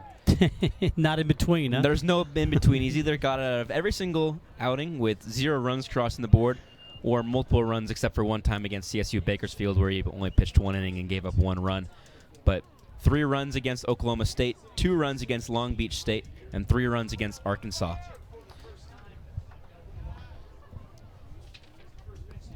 That brings up Groshans here, and that's the first pitch from Smith is in there for a strike. So Jeremy Smith attacking batters here early, similar to what Josh Andrews was able to do out of the bullpen early before his first full inning. Didn't last very long. Line drive to center field. 3 up, 3 down for Jeremy Smith here in the 4th inning. And GCU's got some runs to put on the board as they trail 4-0 here against Kansas Jayhawks. If you're visiting campus this spring, why not stay at the GCU Hotel, featuring comfortable rooms, a resort-style pool, and the Canyon 49 Grill. It's a perfect place to stay when coming to GCU. Rooms start at just $79 a night. You can book a room today at gcuhotel.com. I've not stayed at the GCU Hotel, but I have eaten at the Canyon Grill. Very good. Have you eaten over there yet? I have Do not your Lopes eaten Bucks over work there. over there? Or I no? do. I might need to go and Yeah. You need to just take me drop out a for bunch of dining dollars. We could have a steak press dinner or box steak something. dinner over there. Just go berserk out there, Michael. I might take you up on that. Well, I don't know what just happened there, but Smith came in and got him 1, 2, 3 and didn't hit anybody and didn't walk anybody. Are we dreaming? No, it's So the way the Might game's have been found a going, guy Jeremy here. Smith might be staying out there for a couple innings. Pavlica, Malice, and Wyatt will be stepping into the batter's box here for GCU. They need some runs, trailing 4-0 here against the Jayhawks.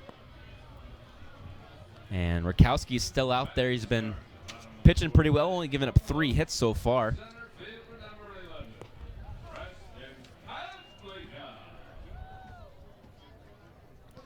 Preston Pavlica has hit very well so far.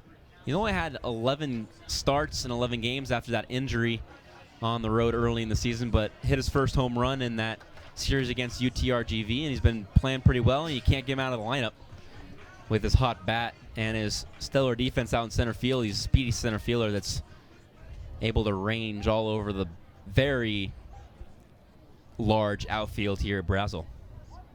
Yeah, we saw him make a couple of diving plays in center and left in that UTRGV series as well. Pavlica, one of those kids that Coach Stankiewicz has been trying to recruit more of. Big kids, you know, large kids, very athletic. Pavlica, Wyatt definitely fit that mold coming over to GCU. Pavlica hitting .263 on the season coming into today's ball game with that 1 home run. 10 hits on the season, 4 doubles, 4 RBI, and 1 home run. That 1 home run coming against UTRGV. He's got a 3-0 count here after that one misses just high. And Rakowski's in danger of walking the leadoff batter here on 4 straight pitches. And that's something that GCU hasn't done today. Induced a walk out of Rakowski. And there you go. Pavlica does it right there on a 4-pitch walk. It's the first free base for GCU. Actually, Meyer walked in the second, so the second walk for GCU here in the ball game. Brings up Zach Malice. Well, and when the Lopes were down 8-0, we were talking about, hey, just chip away, get a few here and there. Well, they hung a crooked number on the board, got 6 in one inning. But here, down 4, you just want to try to get some momentum going here and maybe get a run or two. Get a run or two and get a couple of hits. You got to get some guys moving around the base paths if you're going to be able to score against this Big 12 school in Kansas. Now Rakowski laboring a bit here. And as we said earlier, it's a lineup you don't get a break from. You just have to pound through. Bull, LaRouge, Evans, Schwartz, Pavlica, Malice, Wyatt, Meyer, Mumper. They just keep coming at you. And eventually Rakowski's gonna get into some trouble unless he's got his stuff and it's amazing all game long. But eventually this GCU lineup's got to get some hits on the board and get some runs on the board as well. They got 3, but they haven't been able to induce a lot of walks. Now his chops one just foul. Well, we weren't sure how long Rakowski would go because he was the opening day starter, the Friday night guy, and he's been dealing with some injuries. That's why he's starting here midweek. They're trying to get him back healthy and get him back into that rotation. He's thrown about 50 pitches, so you would think he might be nearing the end, but still nobody warming in the pen. Another throw over to first base just to keep Pavlica over there. Pavlica does have speed. Doesn't have a stolen base attempt yet this year, but he's only in his 12th start so far in the season because of that injury to his wrist earlier in the season. 1-1 count here to Zach Malice. Kowski comes set. The 6-7 delivers. Ooh. A little high and away, but caught the corner, I guess. Zach Malice slugging .344 in the season, hitting .288 with runners on base. 0 for 1 today. Grounded out to the second baseman in his first at-bat. The 1-2 pitch from Rakowski. Runner takes off. Breaking ball swung at and missed. And Pavlica is in there safely on a stolen base. Well, that's what we talked about. The strikeout, the first out of the inning, but Pavlica, just all kind of athleticism and speed, swipes the bag and gets into scoring position. Only the second Lope to be in scoring position in the ball game. First since Evans got down to second base after reaching on an error, and then the infield single by Schwartz. Brings up Ty Wyatt, who's got a hot bat, but it cooled off a little bit, hitting .320 coming into today's ball game. First pitch, checked his swing. Did he go? First base umpire Kevin Doherty says no. That's where it kind of helps that the first base umpire actually has about the same view as the home plate umpire. It almost looked like he went around on that one, but tough to call when you're out there at second base. I kind of like that. If you're out there and you're the first base umpire, but you're the second, you really have no right making a call on that. You have no better view than the home plate umpire does, really. And it's just a courtesy to go out in there and check, but you're right. I don't like it. Big lead over there at second base for Pavlica. Gets back in time on the spin throw from Rakowski. He'll look at his sign from Cosentino, then step back out on the hill. Well, Pavlica, that was his first stolen base of the season. You can see what the Lopes have been missing for those 27 games. It's really amazing that they started off so well in whack play without his bat and without his speed in there. Ground ball left side. Kiriakou has to run for it. Oh, there we go. Overthrows the first baseman, and Pavlica will move over to third base on the air by the third baseman. So now the Lopes got a little something going here. Runners on the corners after the second error of the ball game for the Jayhawks. I mean, the Lopes were giving up bases and runners with the walks, and they hit batters. Same type of thing here with the errors. Hopefully the Lopes can take advantage of it here with Meyer at the plate. And right out of hand, you knew that one was going to be sailing over the head of Wheeler at first base. Sailed that one, Kiriakou from third. And runners on the corners for GCU here with Josh Meyer stepping up. Walked back in the second inning. And he's got the ability to score some runs for GCU. 9 RBIs and 44 at-bats. 45 now after the walk, essentially a plate appearance. 44 at-bats, 12 hits, one of them being a double. So if Meyer can put one in play here, GCU might be able to scratch a run on the board and take away that shutout opportunity from Rakowski in Kansas. It's the 7th error of the season for Kiriakou. We saw the shortstop McLaughlin pick up his 10th error of the year. So that left side accounting for both errors in this ball game for the Jayhawks. Ball's in the dirt. Smothered well by Groshans.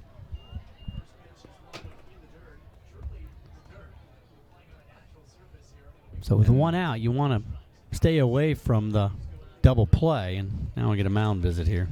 That'll bring out Ryan Graves, a pitching coach, associate head coach for the Jayhawks, in charge of all the defensive and pitching changes for the Jayhawks, defensive coordinator, as we talked about, Michael, son of the head coach, Richie Price, is in charge of all the offense. And the home plate umpires, Stephen Barga, will go break out the mound visit. Stankiewicz having a word with Josh, has had his say and pats him on the rear end. And 1-0 count. You got Wyatt over there at first. You get a little tricky here and think that maybe the pitcher, Rakowski, is going to be so locked in on the batter that you can sneak a steal and get into scoring position. Pavlica did it. Got a great jump off of Rakowski. We'll take a look at Wyatt's lead here, but be very aggressive, but it would also get you out of the double play if you start the runner here.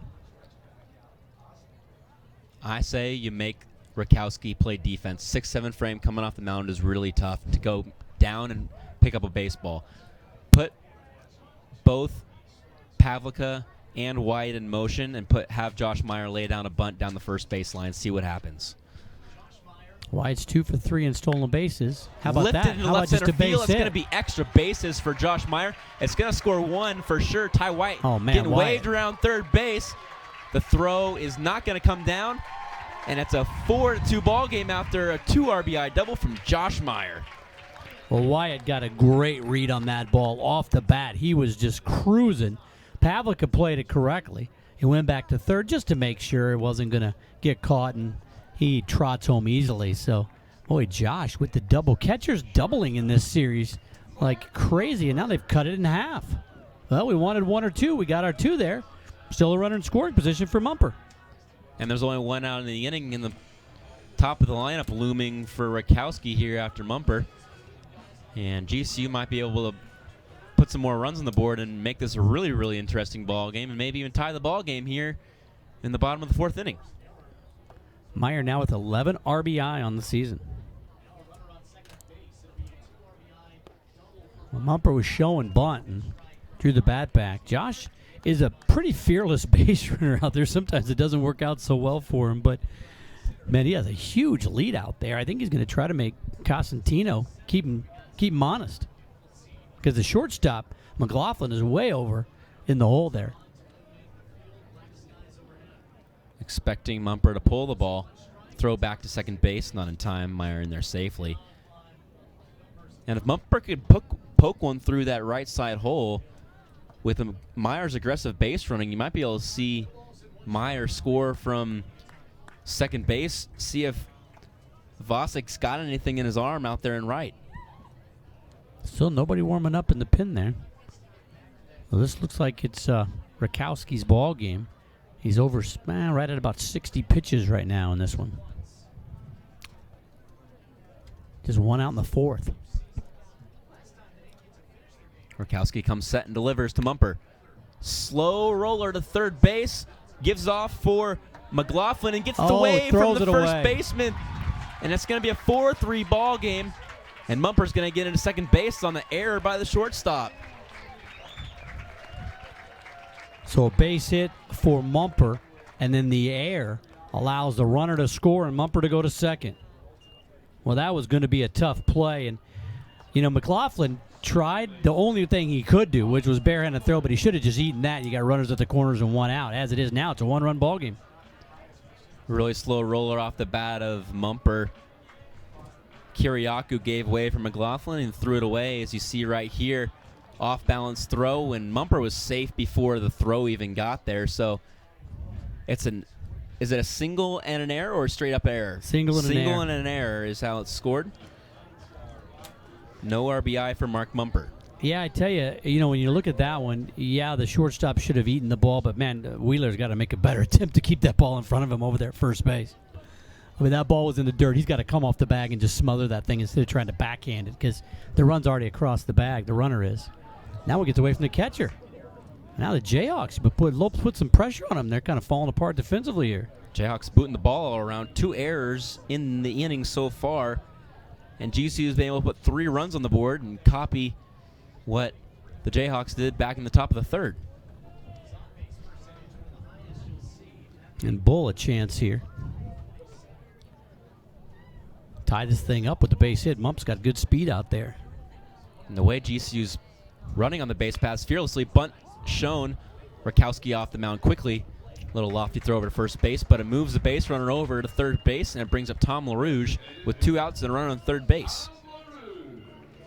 Well, it did move the runner over. I think was trying to catch him off guard, and a little bit better bunt, to your point, making the 6'7" pitcher move a little more.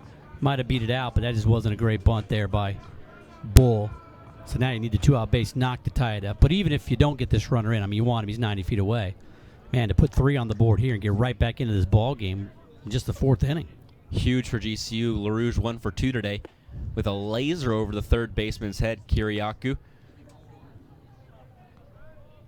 Now we got some action down in the Jayhawk pen. Number 36, Blake Goldsberry. The 1-0 from Rakowski. A little bit of a change up there. It stayed up. Pinching him a bit there. I like it. Rakowski not liking that call from Barga, the home plate umpire.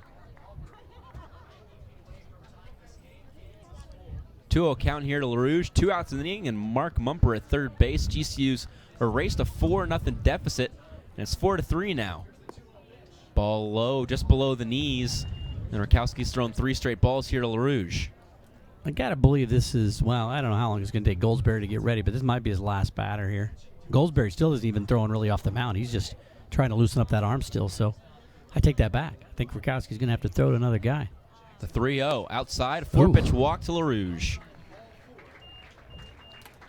And Michael, you said it, this is Rakowski's game right now so far in this inning, but movement down in the pen, and the way GCU's been storming back here in this 4th inning, it might not be Rakowski's inning to end.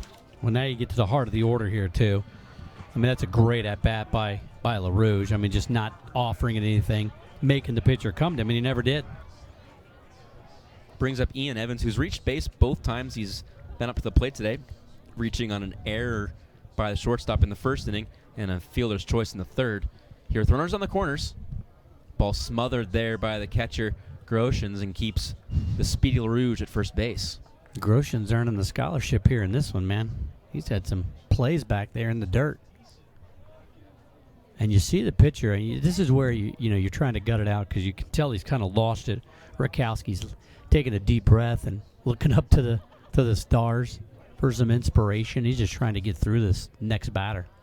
5 straight balls from Rakowski finally ends it with a fastball in the inner part of the plate for strike number 1. It's a 1-1 count now to the first baseman, Ian Evans, who was leading the team with RBIs at one point in the season. Has 28 so far, so just 4 behind Garrison Schwartz. Quick snap throw over to first base, and Wheeler keeps that one in front of him, making up for the other ones that had gotten past him. Well, Kansas is trying their best to get this lead run, this tying run in. They're just throwing the ball. You got to know Rich Price is not going to be happy with this inning here. He's booting it around, and wonder if LaRouge is going to try to get going here, press the action. The 1-1. Ian Evans swings slow tapper to first base. Wheeler takes it himself, and that ends the inning. But not before GCU puts 3 on the board. A couple of hits, a couple of errors, and GCU strands 2 but scores 3 in the inning. It's a 4-3 ball game here on GCU TV and the WAC Digital Network, heading to the 5th inning here between GCU and Kansas. I'm Dominique. I'm a student here at Grand Canyon University studying hospitality management. My hospitality courses here are giving me a high-quality education from professors that I know have been successful. Being able to work while I'm in school has enriched my college experience. I feel like I know where I'm going and what I want to do. When they say find your purpose, they mean it. Find your purpose at Grand Canyon University. Private, Christian, affordable. Visit gcu.edu. Jeremy Smith back out for the second inning of work here in relief for GCU. And he's been hit or miss out of the pen for GCU so far, either giving up a lot of runs or no runs. And against UNLV, arguably his best appearance so far, striking out 4 batters in 2 innings of work, was absolutely phenomenal. His breaking ball was buckling the knees of the Rebels. He's out here attempting to buckle the knees of these Jayhawks here, as his team's given him some confidence after scoring 3 runs there in the bottom of the 4th inning. We head to the 5th inning. Kiriakou, Wheeler, and Vosick due up for the Jayhawks. Yeah, huge inning for GCU, taking advantage of some bad plays, the walk, and just putting the ball in play, and then the rip double by Meyer, played in the first 2. Swing and a miss on a great off-speed pitch there from Jeremy Smith, and when his off-speed pitches are on, it's really hard to stop Jeremy Smith. You know, Smith came in and got him 1, 2, 3 in the 4th. Paint in the corner. Change up over the middle of the plate, and then a fastball in the outer part of the plate. It's an 0-2 count here for Kiriakou, the third baseman, who committed an error and gave way to the shortstop. Swing and a miss. Strikeout number 1 here on the inning, and number 2 for Jeremy Smith here in his outing against Kansas. Well, the stark difference, as you see this pitch right here, is that Smith, the first pitcher for GCU that had command of his pitches. I mean, he's not missing. He's putting exactly where he wants to put it. And that's the difference. I mean, 6 batters for Kansas in the first, 6 in the second, 8 in the third, and now Smith's come in and retired 4 in a row. Doesn't have a lot of size compared to Rakowski or a lot of velocity, but he's got that command, and that's something that he's going to have to hone in on the rest of his outing here as he gets Wheeler to pull that one sharply towards the dugout down third baseline. And he's thrown 4 straight strikes here to begin the 5th inning. Wheeler, the local boy, walked and scored and then drove in a run with a single and scored again, having a nice day offensively. They've been putting him to the test there defensively over first base, and he's made a couple of nice plays. He made a couple of rough plays over there. Hasn't been helped out by his infielder on the left side, however, though. So the 1-1 from Smith is picked out of the dirt by Josh Meyer. Shoot, even his pitcher threw a pitch over there to try to pick a guy off and threw it about 3 feet in front of him. Wheeler's like a catcher over at first base. Yeah. You got 2 catchers on the field for Kansas. The 2-1 from Jeremy Smith, lifted to center. It's hanging towards right field, and the ball is caught by Pavlica in right center field as that one was tailing away from the center fielder Pavlica. And there are 2 outs in the inning here for Jeremy Smith, facing off against Brett Vosick. Well, whether you have this outfield of Wyatt, Pavlica, and Garrison Schwartz, or you move Pavlica to left to put LaRouge in, they might cover a little bit more ground with that one and a little more truer outfielders, but this is a very good defensive outfield. Either way you slice it. And somebody's going to be displaced however you slice it and dice it. So Pavlica in center, LaRouge in center, Wyatt gets left out. Or LaRouge in center and Pavlica in left, Wyatt gets left out defensively. Pavlica in center, Wyatt in left, LaRouge gets left out defensively. So, I mean, you can't complain if you're Stankiewicz and having to decide between those 3 guys to put in center and left. Right, and the one constant that you didn't mention, Garrison Schwartz is always going to be in right. He's got a cannon out there, too. He's flashed it a couple times, but he's just somebody that you can't take out of right field. And, you know, he doesn't usually have to rely as much on his athleticism, although he's a great athlete. And you know, the speed, because he doesn't have the speed that Pavlica and Wyatt and LaRouge have, but he gets really good reads on the ball. He knows where to play, and he gets a really good first step. Ball's in the dirt, smothered there by Meyer. 2-2 count here to Vosick. 4-3 ball game still here in the top of the 5th. The Kansas Jayhawks out of the Big 12, putting up 3 runs in the 3rd, a run in the 2nd. GCU answering with 3 runs in the bottom of the 4th inning. Breaking ball from Jeremy Smith is low, and Barga calls that one a ball. It's a full count here for Vosick. Well, he's retired 5 in a row since coming in. We saw the wheels fall off a bit in the first inning when Hansen couldn't get that 3rd out. The 3-2. Swung on and missed. Strikeout number 2 in the inning. It's 3 up, 3 down for Jeremy Smith for the 2nd time this evening. And GCU will grab their bats and come back out as that ball was at the ankles of Vosick. Jeremy Smith got him to swing and a miss. And we end the inning. Bosick talking to himself after that one. He knew he chased one, and looks like Rakowski's coming back out there. I thought they might go to a reliever, but Rakowski back out there.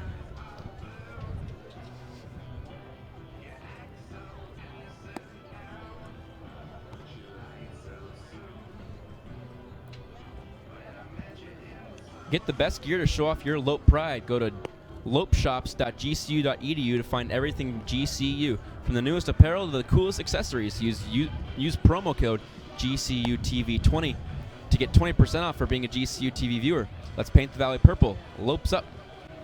Yeah, if you put in GCU TV 30, would you get 30? GCU TV 100, would you get 100% off? I mean, I don't think that's how it works, no? Michael. Okay. I'm a bad influence on you, collegians. Well, tomorrow will be the last day I'm a collegian.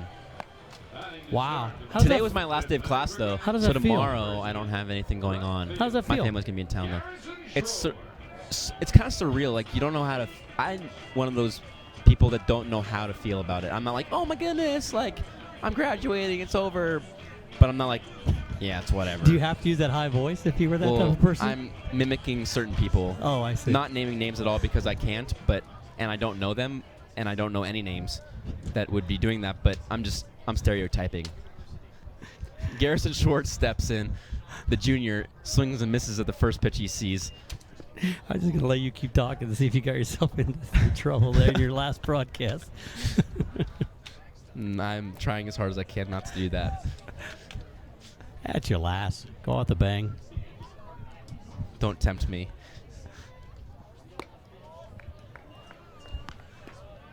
The voice of reason in our headphones. Garrison Schwartz has a 1-1 count here.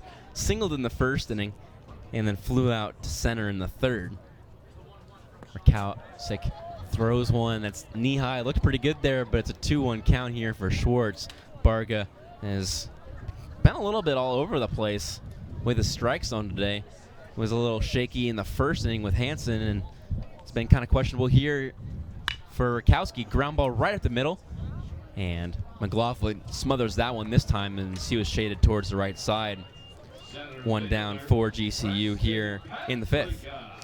Got a good hop on that one and able to retire Gary. Schwartz 1 for 3 now on the evening. Pavlica got things started just an inning ago with that walk and came around to score the first run of the ballgame. He's up there again. Led things off in the fourth before GCU sent 8 batters to the batter's box. He looks at a pitch on the outer part of the plate, belt high for strike number 1. It was fun watching all the tweets and all the photos from the Lope Awards last night. All these baseball players in their suits and ties. Coach Stankiewicz sent a tweet out and said, but the boys clean up nicely. They look good. And Gary was like presenting an award and everything. Yeah. Kind of fun. GCU SAC members, student athletes activities committee. The Lopes. You know it's a good award show when a bunch of people are uncertain about who won and somebody else should have won, and there's some controversy. I like that. Everybody fighting for their favorite teams and players. I was fighting for my favorite teams and players, that's for sure. I was 3 for 3 on correct picks. Really? Yeah. I did not know who was winning, and I thought about who would win, and I was right about 3 of them. I was very You only wrong guessed on the on other 3? ones. Oh, okay. I only got guessed right on 3 of them. I got Jake Wong, Game of the Year, and Female Student Athlete of the Year right. Tara Sue Barnett is an animal for the track team and Jamaica's international Olympic team for track and field, competing in the most recent Olympics. And Jake Wong She's was gotta win it. breakthrough performance? Correct. And what was it Team of the Year or Game of the Year you said? Game of the Year, sorry, was Game of the Year, yeah. GCU men's volleyball against Lewis. But you could have added their GCU men's volleyball win against Lewis in the semifinals of the MIVA conference playoffs as well to that list, but it would have been a little late to add that. So. Volleyball having a fantastic year. Cracked the rankings. Only, 15 ranked in the? We finished 13th in the country. Yeah. 2-2 count here for Preston Pavlica. Finished with a 19-11 record. 3rd in the conference, but we're one of the last 8 teams left in the playoffs. Little bouncer back to Rakowski. Flipped it over to Wheeler. Out number 2.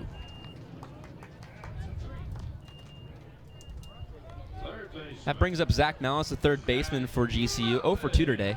Struck out back in the 4th and grounded out to the second baseman in the 2nd inning. Looking to change his fortunes here in the bottom of the 5th inning. New first baseman, number 4, Owen Taylor, out of Grand Junction, Colorado. Wheeler, the local boy, done for the day. He had kind of a rough day over there at first base for Wheeler. Defensively. Yeah. Did his job at the plate, though. He was 1 for 2, walked and scored, singled in a run and scored. So 1 for 2 with a run scored and on base twice, and 2 runs scored and an RBI, I should say. Maybe Wheeler's a DH now. He could be. Ground ball right side, right at Taylor. He'll step in the bag for the 3rd out of the inning. 3 up, 3 down for GCU here in the 5th as we head to the top of the 6th inning. Same score, 4-3 for the Jayhawks here on GCU TV and the WAC Digital Network.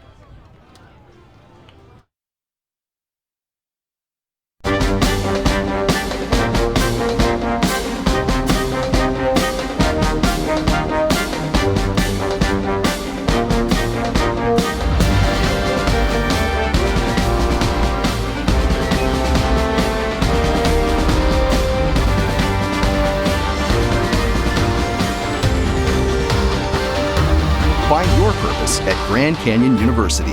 Private, Christian, affordable. Visit gcu.edu. Right now. Right now. Jeremy Smith coming out for the 3rd inning of work. He's been phenomenal so far for GCU. Out of the pen, on the bump, and he'll face off against KSP, Carey, and Cosentino for the Jayhawks. 6 in a row retired by Smith since coming on in the 4th. And in the 1st inning, 6 batters came to the plate. In the 2nd inning, 6 batters came to the plate. In the 3rd inning, 8 came to the plate. And now, finally getting some good pitching here. The Lopes have come back, make it a 4-3 ball game. Anybody's ball game here as both pitchers starting to settle down. 3rd pitcher of the game for GCU, Jeremy Smith. 1st pitcher, Sean Rakowski, still in there and had his first 1-2-3 inning in the 5th. So maybe everybody's settling down here. Jeremy Smith, an out away from tying his longest outing of the season here at GCU, 2 1/3 inning. He's only faced 6 batters, struck out 3, and gotten 3 flyouts. So they've either been a strikeout or allowed out here against Smith. And the breaking balls and off-speed pitches have been working well for him, just like they did in his best outing when he struck out 4 against UNLV in 2 innings of work. First pitch in there for a strike against KSP, and we're underway here in the 6th inning. Well, we'll talk to Coach Stankiewicz or Rich Dorman after the game, but this is so far a great outing by Smith. Just what they needed. Popped straight up in the infield. Bull's going to call everybody off, and he's going to field this one in the air about 3 feet from the mound, and it's out number 1. So 7 up, 7 down so far for Jeremy Smith. That's a great job by Bull, just taking charge right away. I mean, Malice was over there and probably could have, but he's coming at an angle. That's Bull's ball all the way, and he called it very early. Let everybody know, and everybody got out of the way. Mature move there by a second baseman who will be the leader of the infield and is the leader of the infield. Very young infield if you think about it in respect to how long they've been playing for GCU. Mumper getting his first real long run in the infield. Malice bounced around from 3rd and 1st base last year, but settled in at 3rd base, and Evans the transfer. So Bull's been that everyday starter since his freshman year, calling off everybody in the infield. It's a 1-1 count here for the leadoff batter, Rudy Carey, who's 0 for 1 today, and he's been hit by 2 pitches. And both times he was hit, it drove in a run. Here he's got 2 RBI the hard way.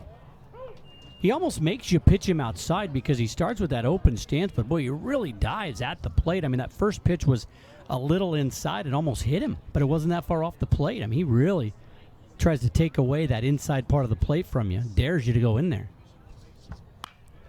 Another pop-up. This one's going to get out of play. Carey has been hit by 2 pitches, and each time he was the first out of a double play that ended the inning, except for he was the first out of the double play that ended both the 2nd and the 3rd inning.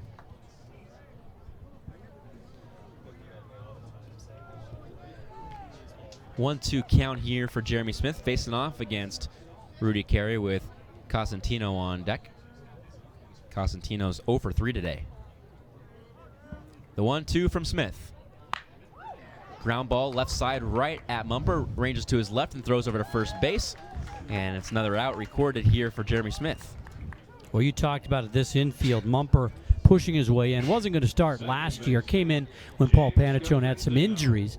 But, boy, Mumper playing a great defense out there. That left side, it had some troubles in the UTRGV series, but you look at it here, you got a junior at first, and then you got the 3 sophomores, so they could play together for 2 more years, that left side. This could be a really difficult infield to break into here at GCU, especially if Mumper's bat comes along with the way Bull and Malice can stroke it and the way they all 3 of them play defense. This could be a pretty solidified defense for GCU in the infield because it's already solidified out in the outfield. Yeah, and the only question next year for the outfield is, does Garrison Schwartz get drafted high enough that he wants to go, or does he come back for his senior season? Swing and a miss. It's 0-2 now for Cosentino. I mean, Evans, junior, so he's draft eligible over there at first as well, having a really nice year. But,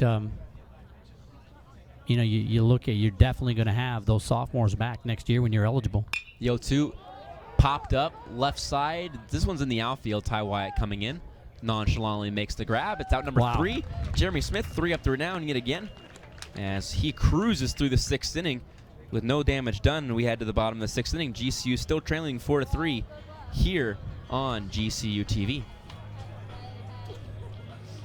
Spend summer 2017 working towards your future career by investing in yourself with a career impact centered job and internship opportunities. Find your career-making opportunity today at gcu.edu/career services.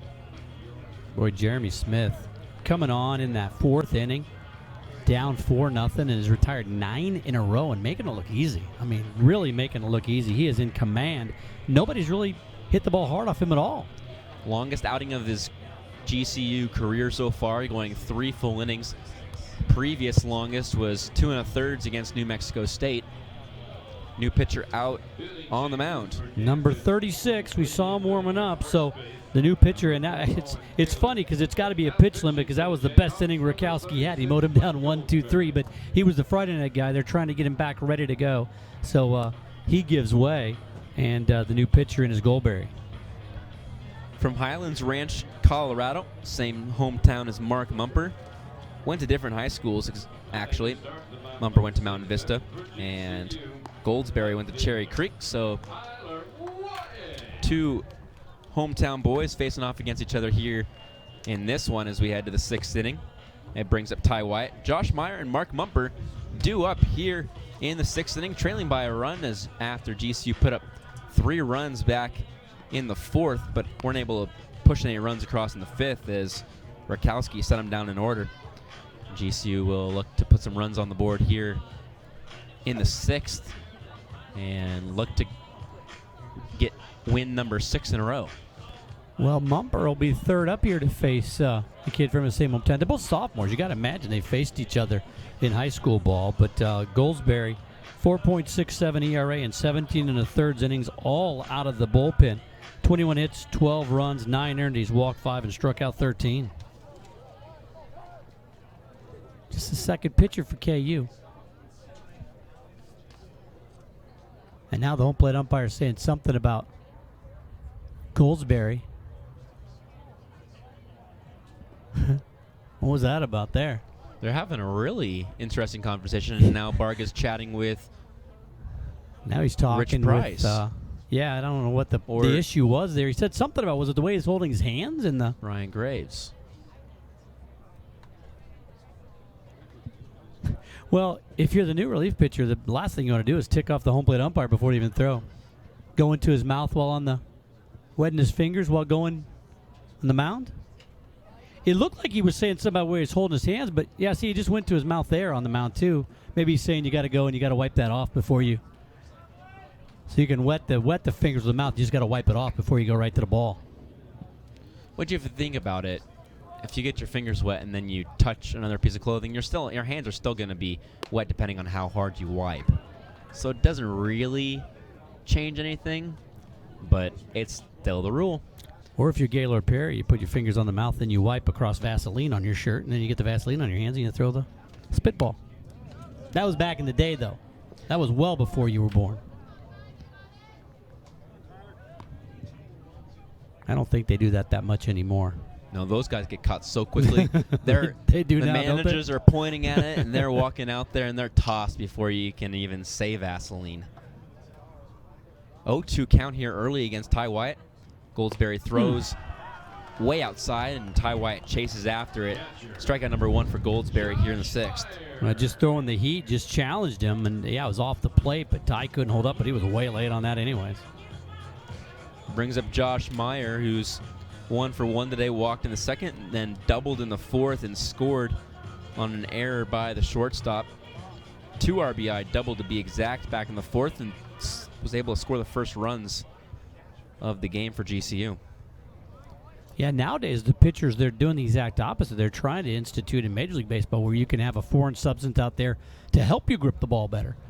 They're a little nervous. Ground ball right side, right at Cosentino. He'll throw over to first base, out number 2. So Goldsberry's cruising through the 6th so far, and he'll face off against another Mountain or Highlands Ranch, Colorado baseball player in Mark Mumper. Yeah, to finish that thought, there's talk in Major League Baseball now that they want to allow there to be a substance out there because in those hot days when you have the sweat dripping, the last thing they want is a guy throwing 96 miles an hour not having a good grip on the ball, and the batters are not objecting to it at all. And it slips away and hits him in the head. Yeah, you wouldn't want that. Ball comes inside on Mumper. 1-0 count here for the shortstop for GCU, who's been playing stellar defense out there at the 6th spot. Facing off against the Highlands Ranch native. The 1-0 in there for strikes from Goldsberry.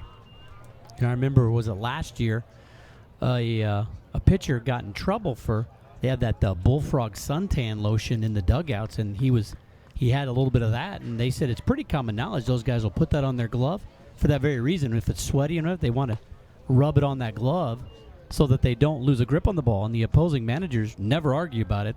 There's always a little bit of stuff, but they want them to get a better grip on the ball. So like there's like an oil spot on their glove.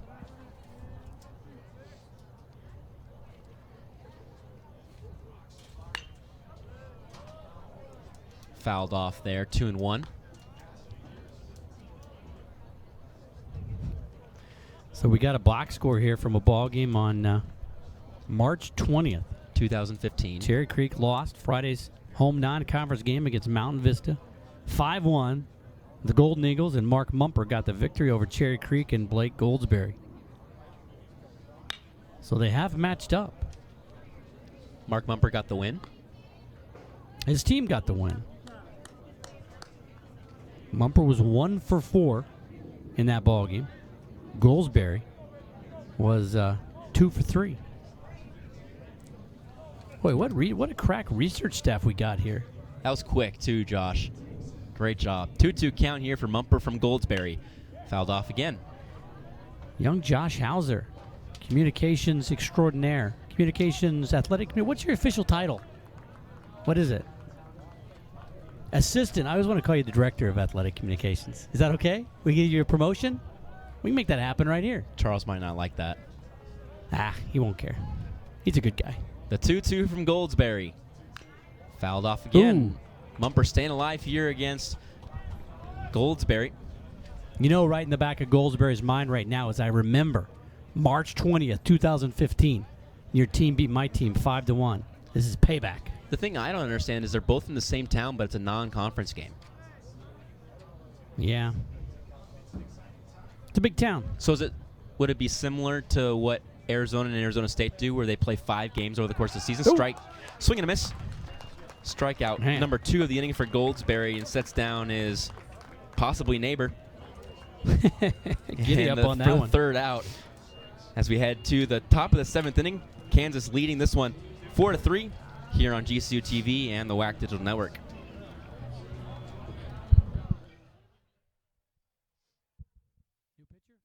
Hello, Phoenix. This is Jerry Colangelo from Grand Canyon University. You can join the GCU community by enrolling as an evening student at our beautiful campus in the heart of Phoenix. Earn your bachelor's, master's, or doctoral degree to take your career to the next level. Engage with industry expert instructors and get the support you need to excel. I look forward to seeing you on campus. Find your purpose at Grand Canyon University. Visit gcu.edu/eve. Malarkey will take over for Jeremy Smith, who threw 3 innings of perfect relief work here for GCU. Absolutely phenomenal outing from Jeremy Smith to end his day here. And I'll toss it over to Michael Potter here as the play-by-play duties are officially in the books for my GCU TV student worker career here on GCU TV. Michael, take it away. I was going to say something that would draw the ire of everybody listening, that you might get a chance to do another inning in this ball game. I'm not going to say the words, but anyway, we'll see here. 4-3, GCU trailing Kansas. And you mentioned Bobby Malarkey on here. Boy, what a great performance. Finally, Hansen was struggled, Andrew struggled, but Smith, 3 innings pitched. He struck out 3. He faced the minimum, and just 35 total pitches, 26 were for strikes, and 7 out of 9 batters he faced got first pitch strikes. Just a great outing for Jeremy Smith. Malarkey comes on, and Malarkey, the pitcher here, Bobby Malarkey, number 33, the sophomore out of Lake Havasu City, Arizona.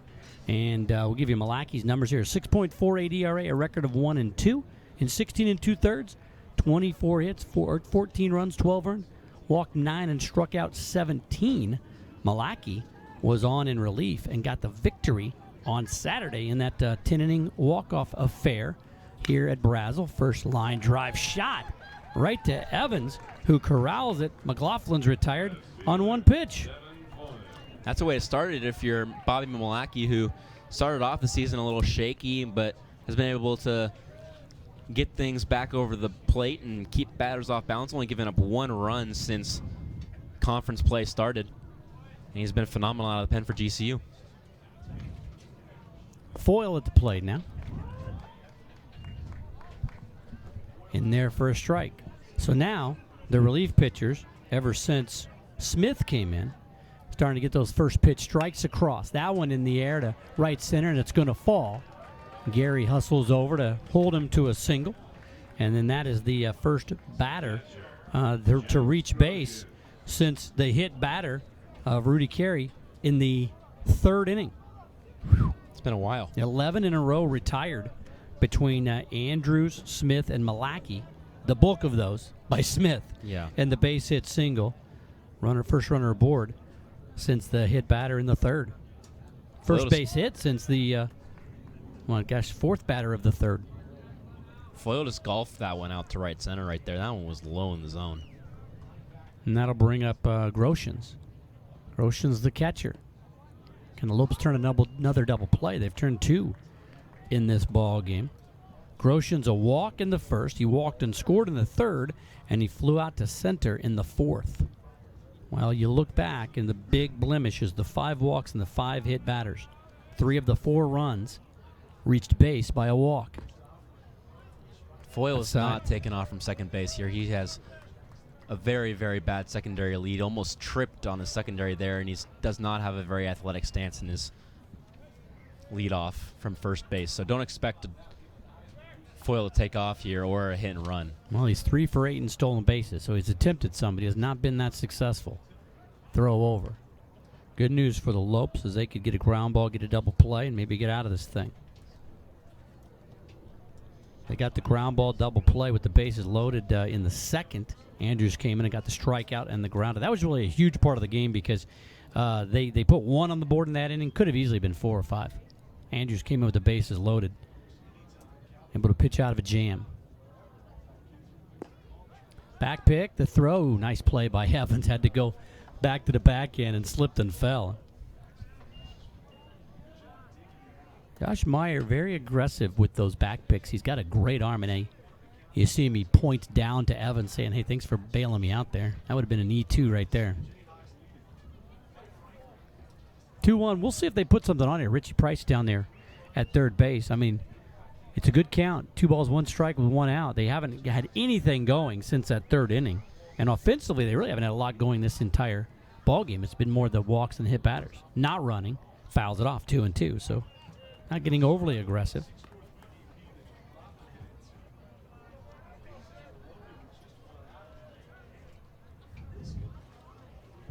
Kansas coming off that first road series win in Norman since 2009.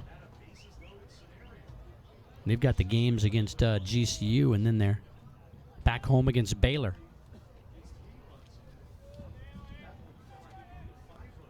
The 2-2 from Malaki. There goes the runner. Got a good jump. Ripped into left. Wyatt's got to cut that one off. If he doesn't, it's going to be a run.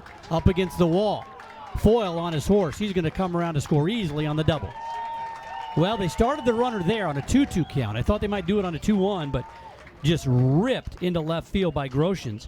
And they get a run back, and it's 5-3, Kansas.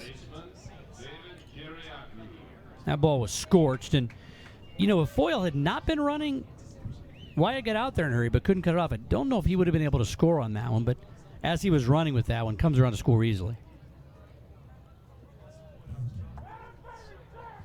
Now, first run since the third for Kansas.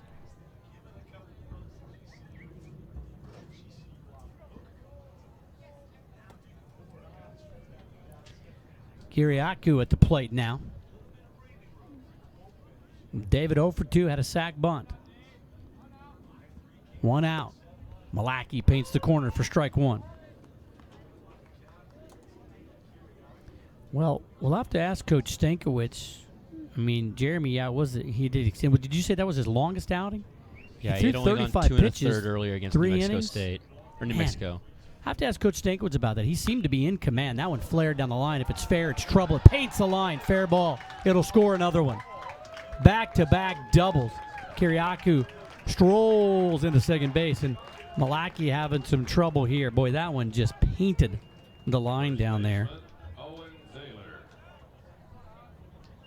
So back-to-back doubles. Foyle comes around to score on the first double. Groshans comes around to score on the second double. And just like that, it's a 7-3 ball game. Board working down. And now, with Wheeler's spot would be up here, but the substitute Owen Taylor at the plate. Taylor's first at bat, he came in as a defensive replacement for Wheeler.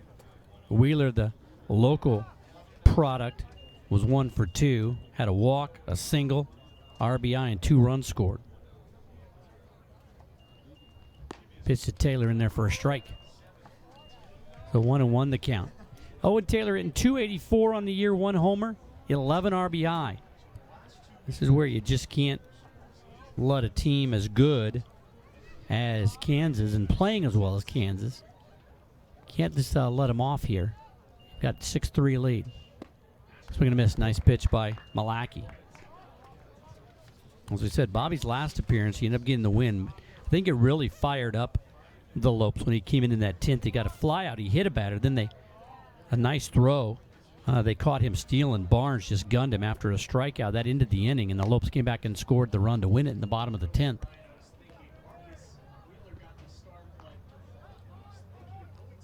Two balls and 2 strikes. Kiriakou down at second, just 1 out. 3 consecutive hits, single, double, double, and 2 runs across. Malaki trying to pitch out a bit of a jam here. Kansas trying to pad their lead, looking to even their record at 20-20 and drop the Lopes to 19-20. Oof. Could have used that one, Mr. Barga. Didn't get it. 3-2.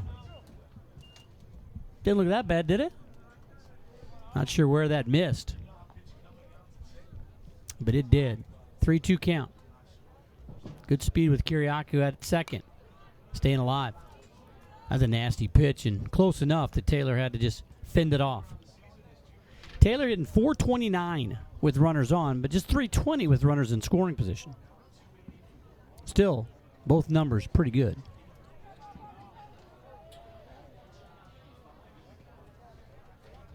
Lopes head to Las Cruces. Kansas heads back to Lawrence. He walked him. Well, so far one pitcher of the 4 the Lopes have trotted out there has had the command that they needed, and that was Jeremy Smith. Bobby Malaki struggling a bit here.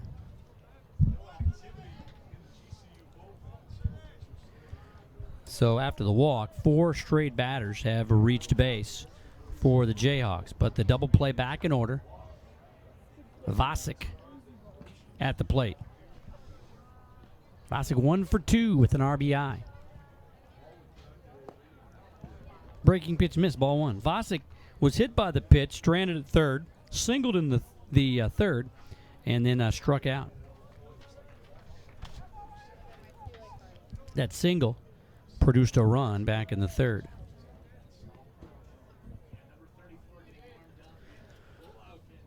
One 0 count in there for a strike. Action in the Lopes bullpen. Number 34 is Zach McLeod. I believe is it number 34 back in the Kansas bullpen too. Chase Kaplan warming up in the Jayhawks bullpen. Shot through the right side. That's going to get through. Kiriakou is going to hold.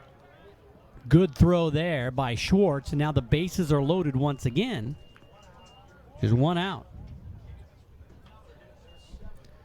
Well, after the line drive shot that was caught by Evans off the bat of McLaughlin, single, double, walk, single, and the bases are loaded and 2 runs have already come across.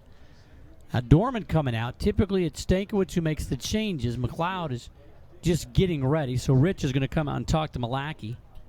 But you got Kiriakou down at third base now. You got Taylor, who reached on the walk, at second base. And Vosick down at first base.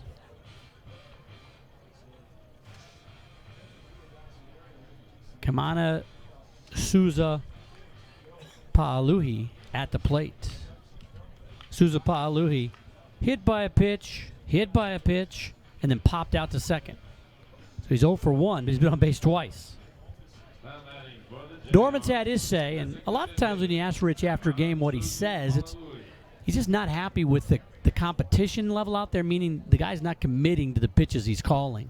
So if they're calling for a hard slider, he's just not confident. He's not really throwing it, and the ball's hanging up a bit, or he's saying, hey, outside corner, and he's just nervous about missing it. So we'll see if he's gotten Malachy's attention here.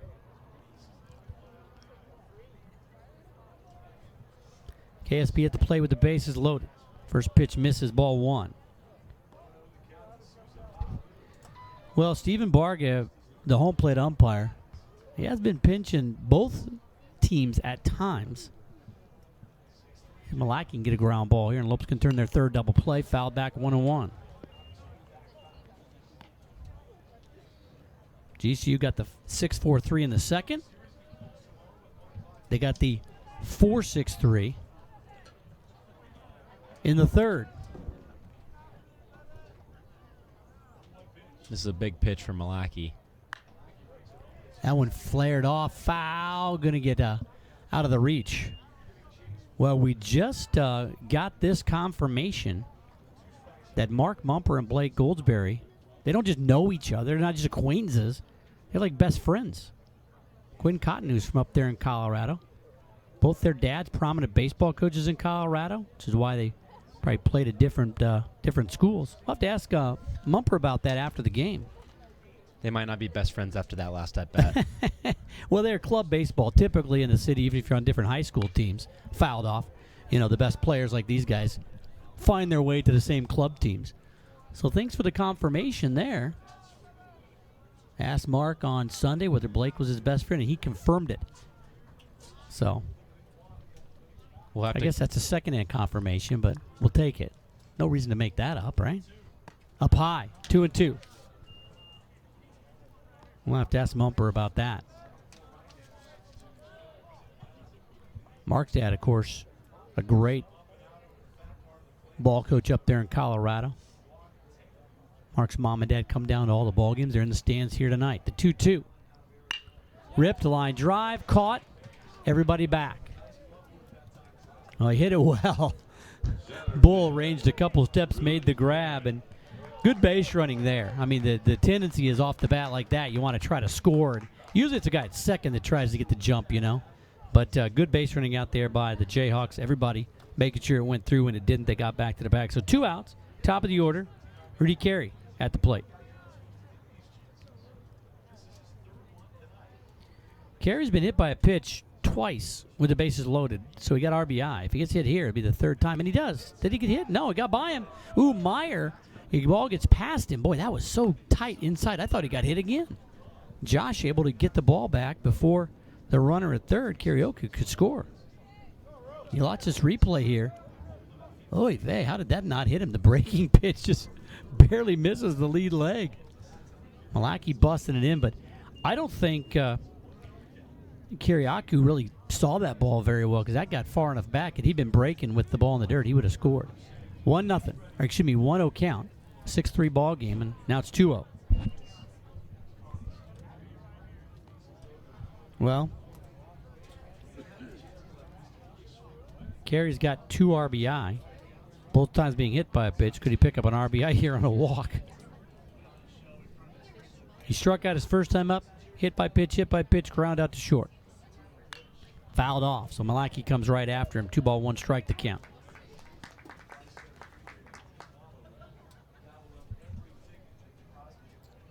As you mentioned, both times he was hit by a pitch in the second, third, a run scored, and then he was the front end of the 6-4-3 double play in the second, and the front end of the 4-6-3 double play in the third.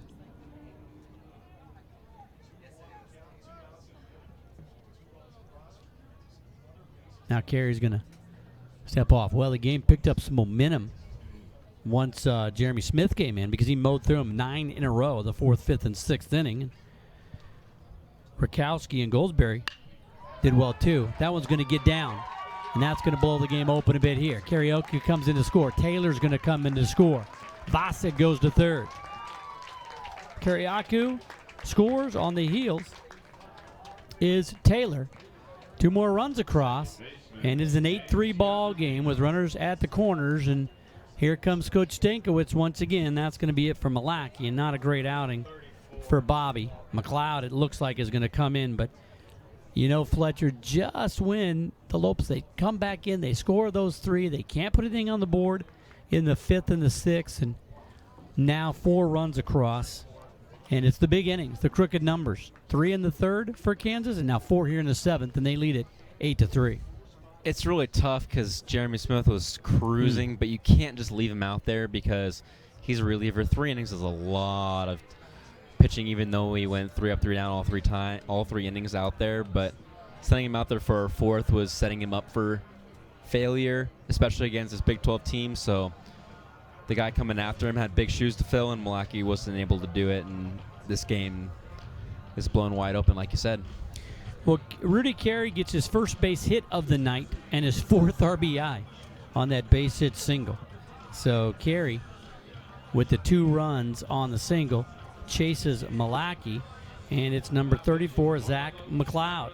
McLeod, the sophomore lefty out of Greenway High in Phoenix, Arizona. Zach McLeod, he's got a high ERA, 11.81. This is his 8th appearance, all out of the bullpen. He's only thrown 5 1/3 innings, giving up 7 hits, 7 runs, all 7 earned. He walked 6 and struck out 3. Opponent's hitting .350 off of Zach McLeod, but Lopes just seen him to get 1 more out here. He'll face a lefty, James Cosentino, unless they put up a pinch hitter, which it doesn't look like they are going to do. Top of the 7th here, and the Jayhawks blowing it open. 8 runs, 8 hits, 3 errors, 7 left on for Kansas. 3 runs, 5 hits, no errors, 6 left on for GCU. In this inning alone, 4 runs on 5 hits. Game was moving right along, too. Started to pick up some speed, and both teams, pitchers were cruising, had some good momentum going to them. And this kind of jacked up that momentum both teams had.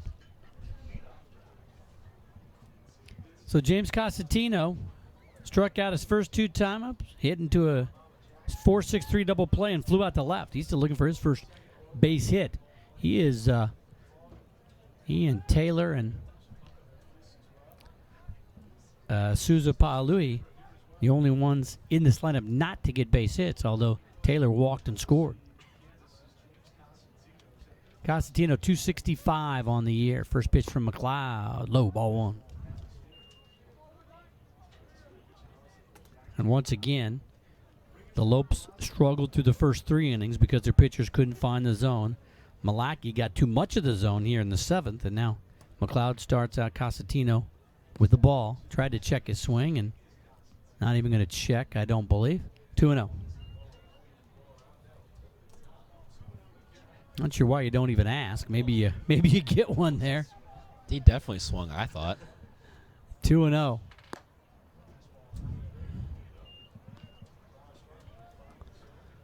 Well, still some guys out there in the white uniforms in the bullpen, but nobody throwing. The 3-0 in there. No, you walked him. That wasn't even close enough to get the easy call, huh? All right, so the bases are loaded up again. Carey goes down to second. Vosick stays at third. Cosentino gets the walk, and it's the first time he's been on base today. 10th batter of the inning. McLaughlin ripped one down the first base line and was caught on the line by Evans. And there for strike one. McLaughlin doubled off the wall, high off the wall and left in the first, ground into a 6-4-3 double play, flew out to left, and then lined out to first. So he's had a couple hard hit balls. That one in the dirt gets by Meyer all the way to the backstop. Runner's going to come in to score. Vosick on the wild pitch. 9-3 Kansas.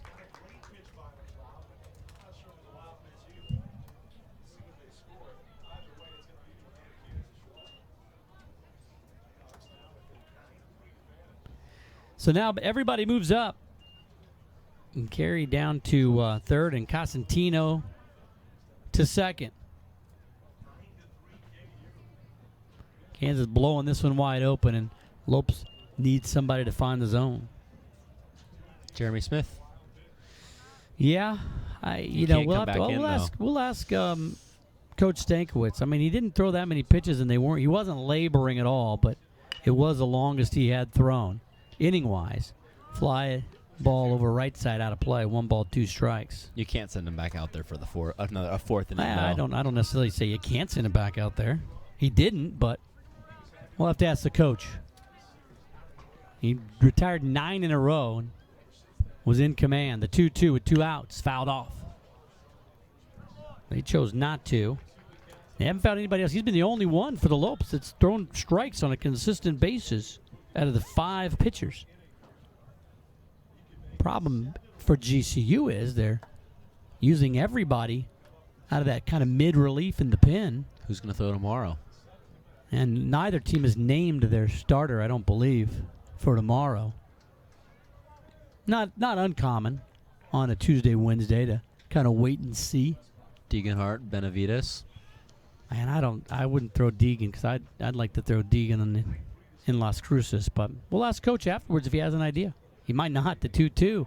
Oh, got him chasing, and McLaughlin very unhappy with himself. So they get the strikeout to win the inning, does McLeod, but the damage definitely done. 5 runs, 5 hits, no errors, and a couple left on base. Jayhawks blow it wide open with the 5 spot. 9-3 as we go to stretch time here at Brazil Stadium. Here we go. Take me up to the ball game. Take me out with the crowd. Buy me some peanuts and Cracker Jack. GCU Arena is hosting Movement Day, Arizona this September. Movement Day is a gathering of ministry, marketplace, and nonprofit leaders who are passionate about the Phoenix area and the gospel of Jesus. Tickets are available at gcuarena.com.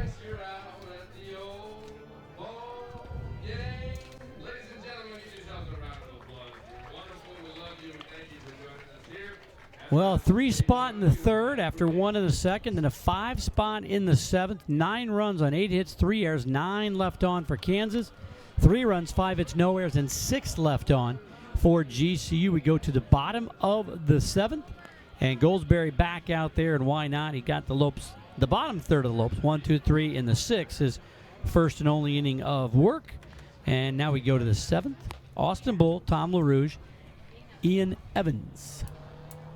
Top of the lamps, got to produce here against Goldsberry. Well, the Lopes came back from 8 down on Sunday. I mean, can they come back from, just 6 down here? Definitely have the potential. Goldsberry, though, looked very tough. A couple of strikeouts, one of Wyatt, one of Mumper, and he got Meyer to ground out to second. Just mainly working that fastball, just overpowering the Lopes in his first inning of work. Missed down low and inside to Bull. Austin singled in the first and then was picked off after a strikeout. Ground out to second. Had a sac bunt in the fourth.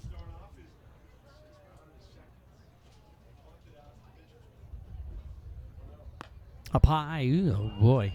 Great frame there from Groshans. 1-1. Come on, Steven. We need everything we can get here. He's trying to go home early. Definitely high and away. That one was closer than the last pitch. I agree. 2-1. Maybe a makeup pitch.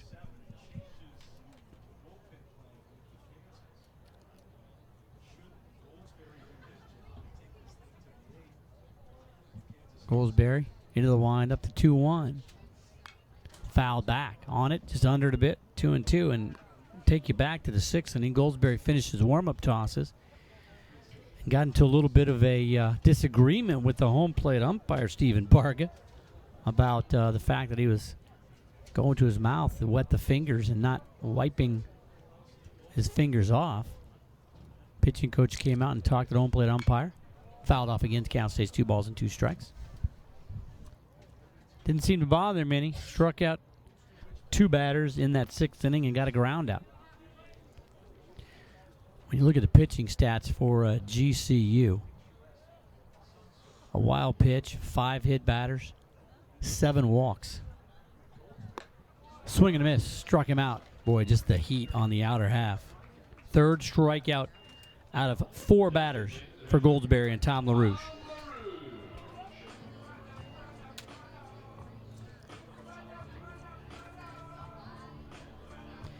Tom struck out in the first, got a base hit single, ripped one over the third baseman's head down the left field line in the third, and walked in the fourth. So he's been on base twice.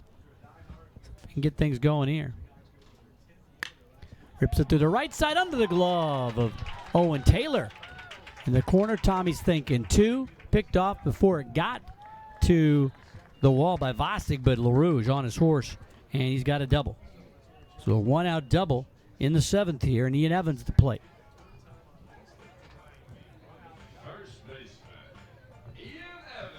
Great swing there from LaRouche, pulling that one down the line just past Taylor. Had enough velocity on it to get to the fence, and Rouge has got the speed to get a second on just about any ball. Yeah, he was thinking 2 all the way, especially on that deep on the warning track there. You got to be thinking 2 when you're down 6 runs as well. If the ball's in the outfield and a gap away from an outfielder, you got to be trying to at least get to second base, put your team in an opportunity to score some runs. Now low ball 1. Ian Evans hitting .304 on the year. 2 homers, second on the team with 28 RBI. Been on base a couple of times, but he's 0 for 3 today. Reached on an error, reached on a fielder's choice, and ground out to the first baseman unassisted. His last time up. Evans put a charge into one yesterday, a 3-run shot to left. 2-0. Now Goldsberry. Those fastballs, but having trouble spotting them.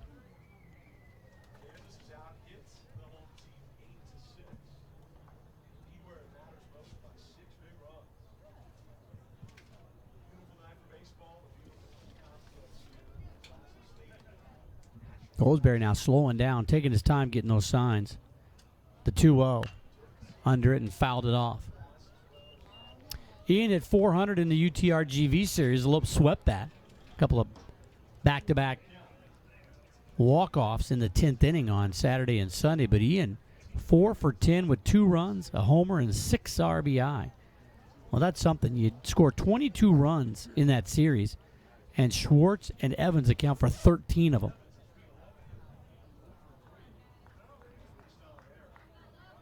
And Schwartz is on deck.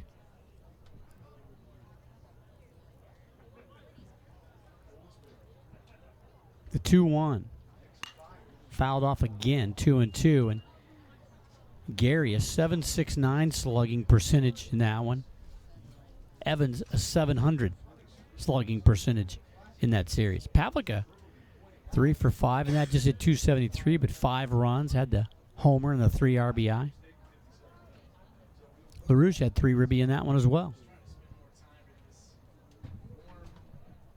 2-ball, 2-strike count. Now low, count goes full. 3 balls and 2 strikes now to Ian Evans. Evans coming over from Gateway College has been huge for GCU, really solidifying that first base spot. He's been the starter and has hung on to it. Once they decided to move Malice over to third, and weren't quite sure who was going to play over there. But Evans took it over in a major way early in the season and has not relinquished it.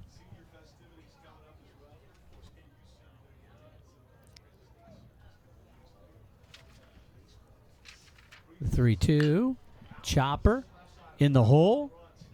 McLaughlin, the long throw in time, showing off the arm. Nice play by the shortstop for Kansas. Runner cannot advance with the ball in front of him. Deep in the hole in time to get Evans. Had a visit to the mound now. Talking about what they want to do to Garrison Schwartz. I think that's what that meeting's about. Didn't see Goldsberry laboring in any way. But yeah, they're just having a chat about what they want to do. Very close to one another, and of course, the catcher holding his glove over his mouth so nobody can read his lips and steal his signs. Home plate umpire Stephen Barger coming out to break it up. Now the catcher continuing to have a conversation, and Barger standing there getting very close as well, saying, hey, let's finish up the conversation and go. And now he taps the catcher on the hip and says, come on, enough's enough. I think he was just looking at him. What's that? I think Bargo was just looking at him. I don't even think he said anything. I think he was just giving him a death Yeah, stare. he tapped him on the hip And there then to give let him that know to little get tap, going. Yeah. But I Because think it was he was just enough. staring at him with a little, like, let's go, bud. Look. Gary at the plate now. LaRouge at second. Lopes trail it by 6. 2 outs here in the 7th. Starts him off with a strike. Garrison has singled in the first inning. Flew out to center in the 3rd. And ground out to short in the 5th. Gary hitting .283. 4 homers, 32 ribby, leading the team. Chopper up the middle, going to get through. LaRouge on his horse. He'll come around to score. 9-4, and Schwartz took a big turn. Misplayed out there by Carey, but he can't advance. So the base hit single, another RBI for Gary. 8 in 4 games now, and that's his 33rd of the season. Just hitting a pitch down low and driving it over Goldsberry. Put the ball back up the middle, just like Little League coaches teach you, and it's exactly what Gary did there, and was able to push a run across and shrink the lead to 5 for Kansas. Pavlik at the plate now. Pressing a strikeout, a walk, and a ground out. Fastball inside, ball 1. Now, see if the Lopes can do something with 2 outs here. They got 1 across. Pavlik had a 2-run bomb in the UTRGV series.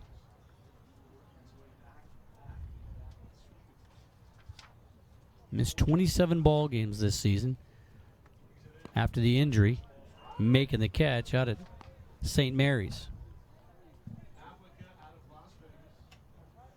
Preston had his 2-run homer in the 7th inning of the ball game on Friday. Up here with the man on in the 7th inning of this one, a 1-1 count. He had an inside fastball and drove it to left.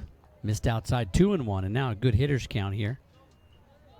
We talked to Preston after that game, and he said right before that at bat, Coach Stankiewicz said, hey, they're trying to pound you inside with fastballs. Step off the plate a bit and turn on one, and he did exactly that. Got that inside fastball. He was about a half step back from where he typically was on the plate and drove it over the wall. The 2-1. Took a big hack at that one and just barely got a piece of it. 2-2.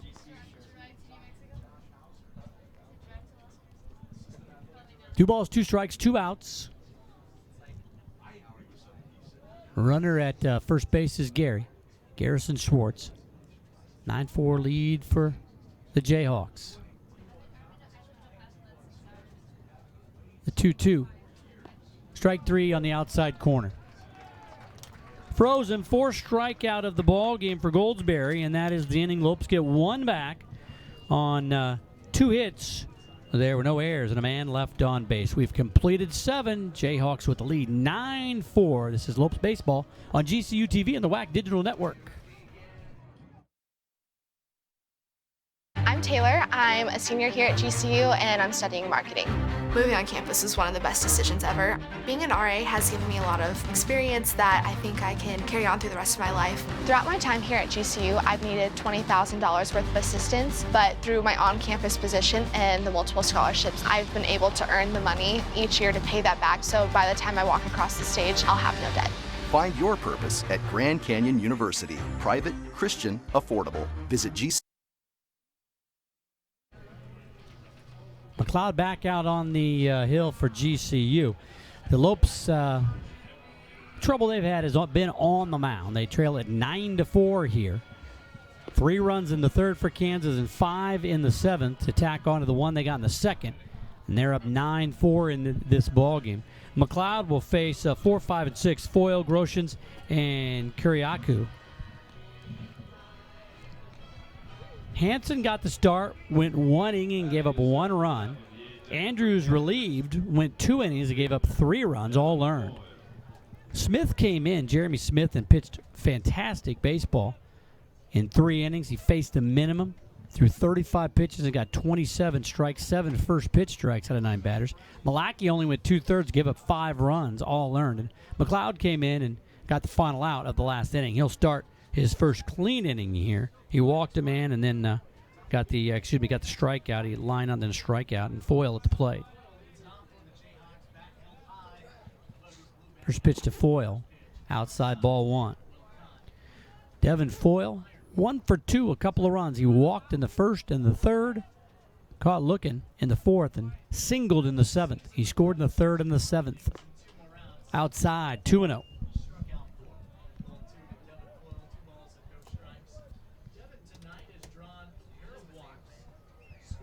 Foyle on the year, .254 batting average, 0 home runs, fastball inside corner for a strike. Does have 21 RBI. Foyle, the left fielder.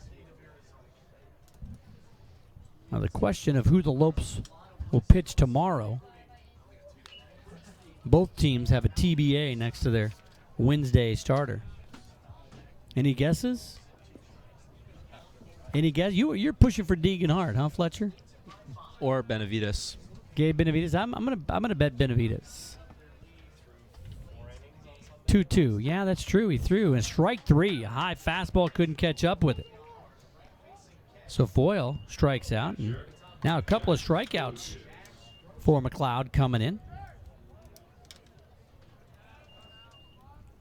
Groshans. Well, let's look. How many innings did Benavides throw on Friday? Benavides threw 3 1/3, 44 pitches. Possibly Josh Sieglitz,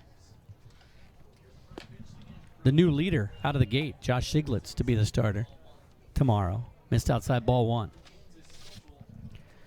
Groshans 1 for 2, a couple of runs scored and RBIs, walked twice. And that double in the 7th, the 1-0. Tried to check his swing, fouled it back. 1-1. We are in the 8th. Josh Sieglitz is your only other option. You're kind of running out of arms if you take Or Ty Wyatt. most of your guys off the plate, off the table. Yeah, that'd be a nice one. Have Ty in there, let him hit for himself. The 1-1, he missed down low. 2-1. Ty would much rather play the field than pitch, but he's thrown, 2 outings this year? Otherwise, you got Mick Vorhoff and AJ Franks, who are your back-end relievers during your 3-day weekend games. Yeah, they're not throwing. They're not. Take So them they're out. not throwing. Exactly. Jake Wong, Repovich, and Not Schneider throwing. aren't throwing. Well, if you decide, Schneider didn't throw that many pitches on Sunday, you could go Schneider on his throw day. But that basically tells you you're not going to throw him on in Las Cruces, and you need him and Deacon Hart. I think you need him and Deacon Hart both available to throw on Sunday. So But then you got Josh Sieglitz, Ty Wyatt, or Gabe Benavides. I think you give the start to Sieglitz, and he throws a 9-inning gem, a one-hitter. Faces one over the minimum. 3-2 the count.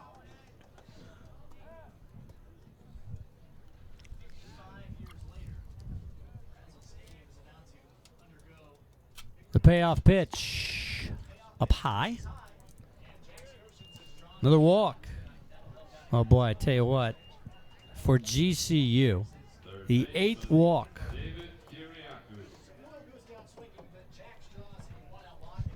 So the 8th walk of the ball game, and typically as now Kiriakou steps up to the plate, maybe a little ground ball double play here would be in order in the 8th. Big swing and a miss, strike one. We back out here tomorrow, 1 o'clock, first pitch. Typically, I'll go down and interview one of the coaches after the ball game, and I think it's Rich Dorman's turn to be interviewed. I don't know if I want to talk to Rich after this one. The pitching coach for GCU fouled off 0-2 on David Kiriakou. Maybe I could talk to somebody else. Lopes walked 8 at Arkansas. They've walked 8 here. Does that include hit by pitches or not? That's just walks, man. They've already tied the hit batters. They hit 5 in San Francisco. Swing and a miss. So it's either a walk or a strikeout. McLeod's faced 5. He's struck out 3 and walked 2.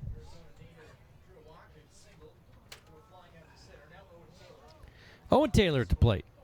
Taylor came in as a defensive replacement, walked and scored his only plate appearance, and he hit him. That's the new single season, or new record for the season, the 6th hit batter.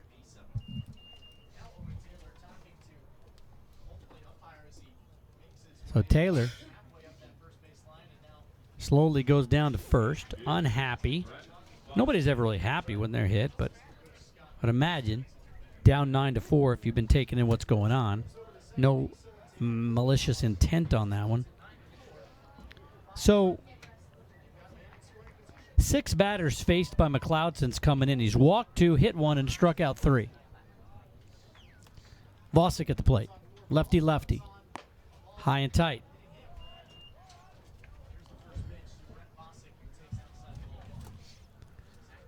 So 8 walks and 6 hit batters.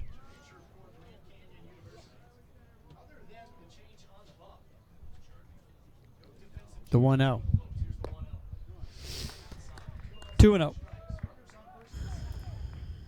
McLeod going to take some time walking behind the mound and needs to get something going here. Just need to get one more out, get out of this inning. 2-0. 3-0. Nobody throwing in the pen down there for the Lopes. You really don't have anybody left. I mean,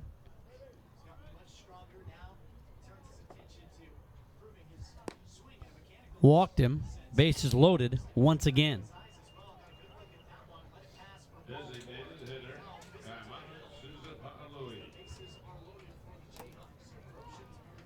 Kaimana Sueza Pa'alui. Bases loaded once again. Souza Pa'alui. Yep. KSP with the bases loaded. He was hit twice, popped out to second, and lined out to second.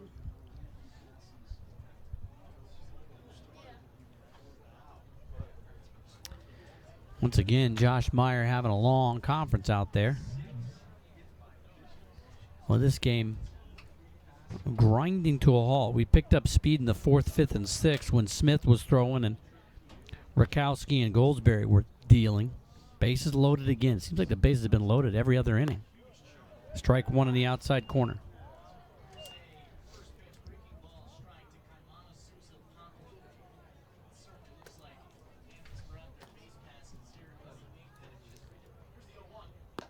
Strike 2. 0-2.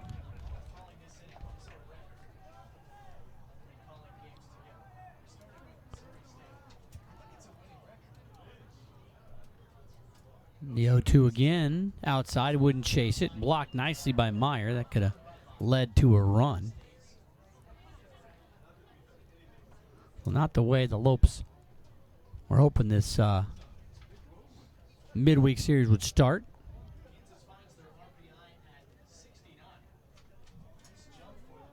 The 1-2. Breaking pitch, waited on and fouled it straight back.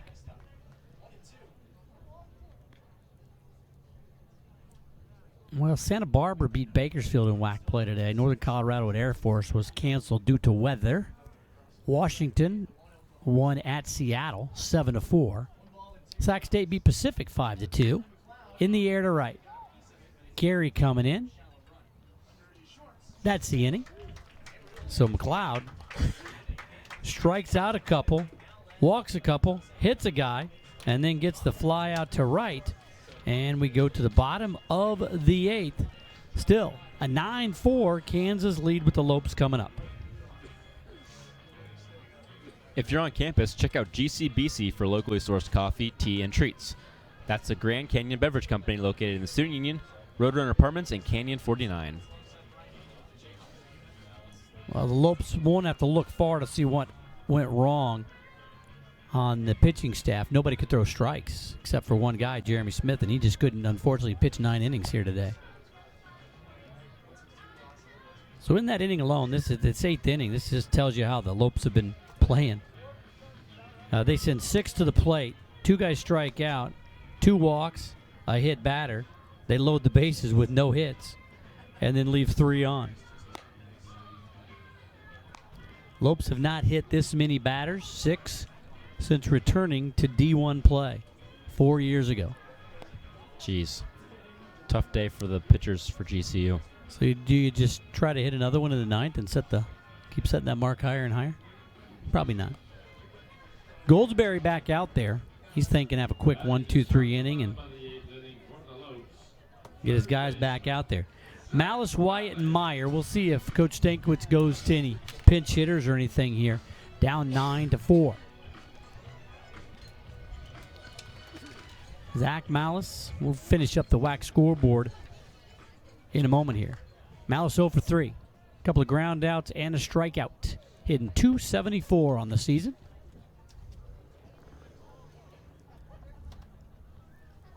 Zachary looking to get on base for the first time tonight. Nice off-speed pitch in there for strike 1.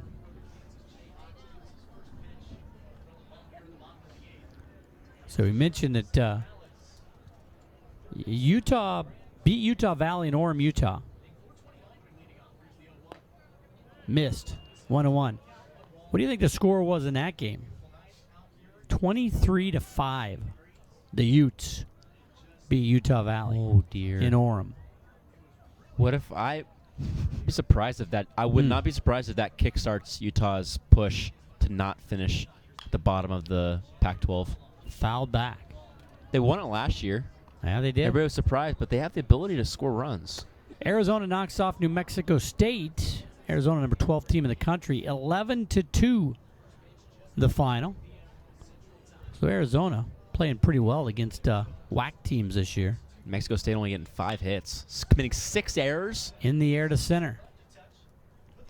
Carey makes the grab, and that's the first out of the inning. 6 errors. Yeah, not the way to do it. I mean, the Lopes here have not committed an error, but they put a bunch of guys on. Arizona struck out 10 batters for New Mexico. They walked 8 and hit 2. So it's a very similar day, but they kicked the ball around 6 times. Yeah, kicked the ball around 6 times. And we had, the 6 hit batters as Wyatt steps in and the 9 walks. UIC beat Chicago State 7-0. This is outside to Wyatt. So,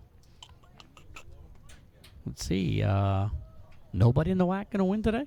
Sac State. Sac State beat Pacific at Pacific 5-2. The lone team in the WAC, unless the Lopes can make a comeback here. Fouled back by Wyatt. Wyatt ground out to third. He reached on an error and scored, and he struck out. Lopes down to their final 5 outs in this one. 9 runs for Kansas on just 8 hits. The 1-1. Breaking pitch stayed up high. 2-1.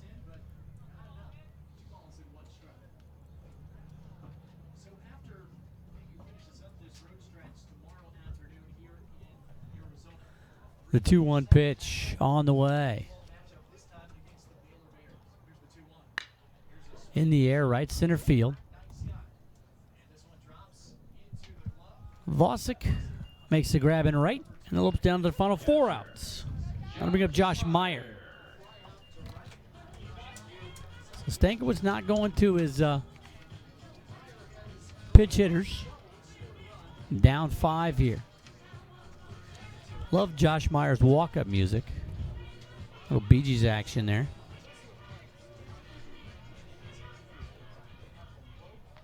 Oh, right when they get to the chorus, they got to shut it down there. Staying alive. Meyer hitting 283 on the year. Still looking for his first home run as that one misses outside. 11 RBI. He got that double in the 4th to drive into. He also walked in the 2nd, so he's been on twice. Had a ground out to 2nd in the 6th. Missed outside, 2-0.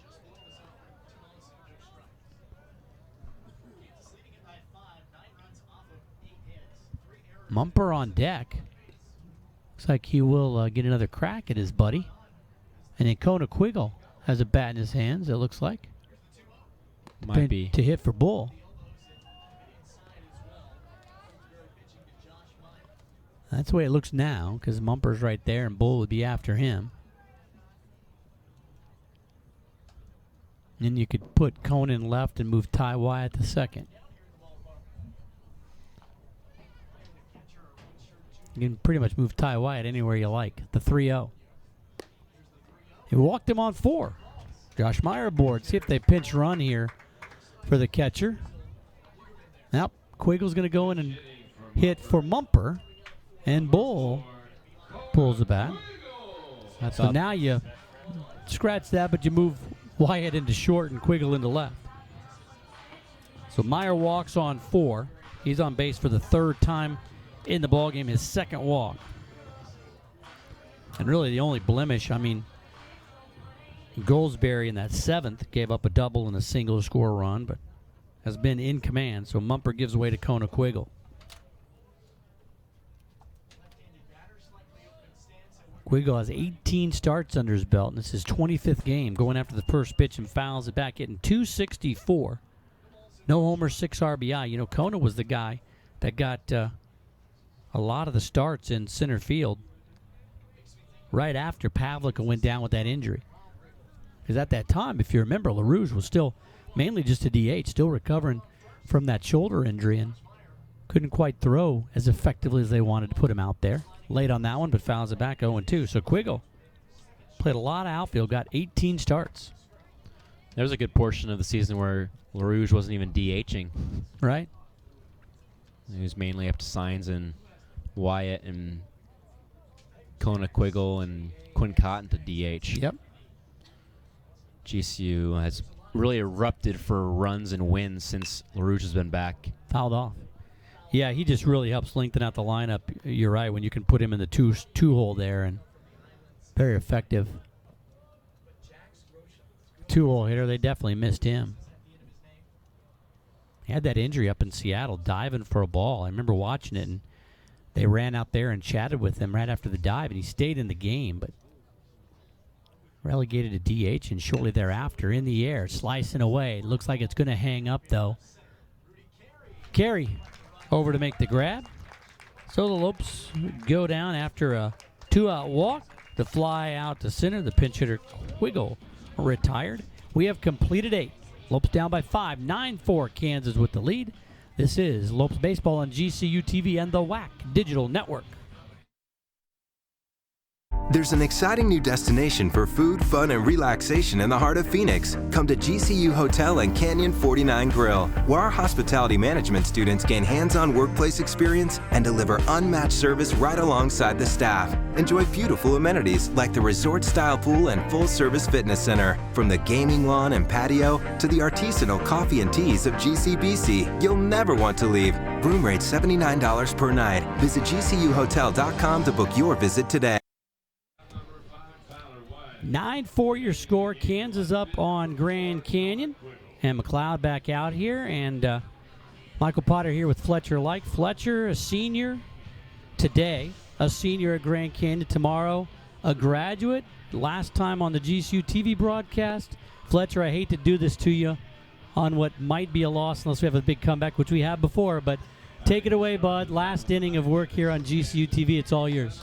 You're getting me all emotional, Michael. It's gonna be tough without this GCU TV family. So Carey, Cosentino, and McLaughlin are due up for the Jayhawks here against McLeod. Here in the ninth, McLeod is most likely gonna be the guy that's gonna have to close things out here for GCU. Is there really aren't any more options out of the bullpen. GCU's thrown 5 guys so far today. And your starters on the weekend have been used up. You're not going to want to throw Mick Vorhoff or A.J. Franks, your late inning reliever guys. So, McLeod, this is your game the rest of the way, unless you're getting into some real trouble, which GCU fans would love for you not to get into, and I'm sure you would as well. First pitch is way outside to Carey. 1-0 count here for the center fielder for the Jayhawks. Made a lot of ground up in center field to track down that fly ball to end the inning in the 8th. Fastball, low ball 2. As we predicted after I messed up initially, Ty Wyatt at short and Kona Quiggle in left. Huh. Now Rudy, a Peoria kid, Liberty High, of course, Ty Wyatt's school, and the great Paulie Panichon. And Pavlik went to Liberty High, but in Las Vegas. There's a lot of connections between this Kansas and GCU team. Kansas got to quit recruiting in our backyard. What's going on there? Ball comes inside. It's a 4-pitch walk for Carey. And McLeod puts the leadoff batter on base here in the 9th inning. Was that another walk? Yep. Holy mackerel. Number 10. Record for a game is 12, coming against Utah Valley back in 2014. Josh, I do not want to talk to Coach Dorman after this ball game and do my interview. I've had to talk to Coach Choate after games like this before. Oh, boy. Ball's in the dirt, smothered by the redshirt junior Josh Meyer. Keeps Carey at first base. Cosentino steps in. 0 for 4 today with a walk. Has only reached base 1 time. 2 strikeouts. Grounded under a double play in the 3rd. And a fly out to left in the 6th. 2-0 count here to Cosentino. And McLeod is in jeopardy of another 4-pitch walk. He's thrown 6 straight balls. The 2-0 in there for a strike, belt high right over the top of the plate, right down the middle. It's 2-1 now. And GCU will have to regroup and refocus quickly as tomorrow's game is at 1 o'clock here against the same team, the Kansas Jayhawks, before traveling down to Las Cruces for what could be the deciding factor, the deciding series of the season and of who wins the WAC. Yeah, right now the Lopes up a half a game, and now still 3 games extra to play for New Mexico State. Swing and a miss. Strikeout number 1 here from McLeod in the inning. So you look at the standings, and they've got New Mexico State up top at 11-1 because their winning percentage is over 900, but the Lopes up a half a game, and at 13-2 for GCU, 11-1 for New Mexico State. The next closest teams are Bakersfield and Utah Valley at 6-6. Not so any close. Yeah, I mean, both teams, the Lopes and the Aggies, would have to really fall off the table here. And you would need CSU Bakersfield or Utah Valley to go on an unbelievable to run. Reel some off. This series is going to decide the title, the regular season title. It's both teams' series and championship to win. Neither is to lose. It's both of them to win.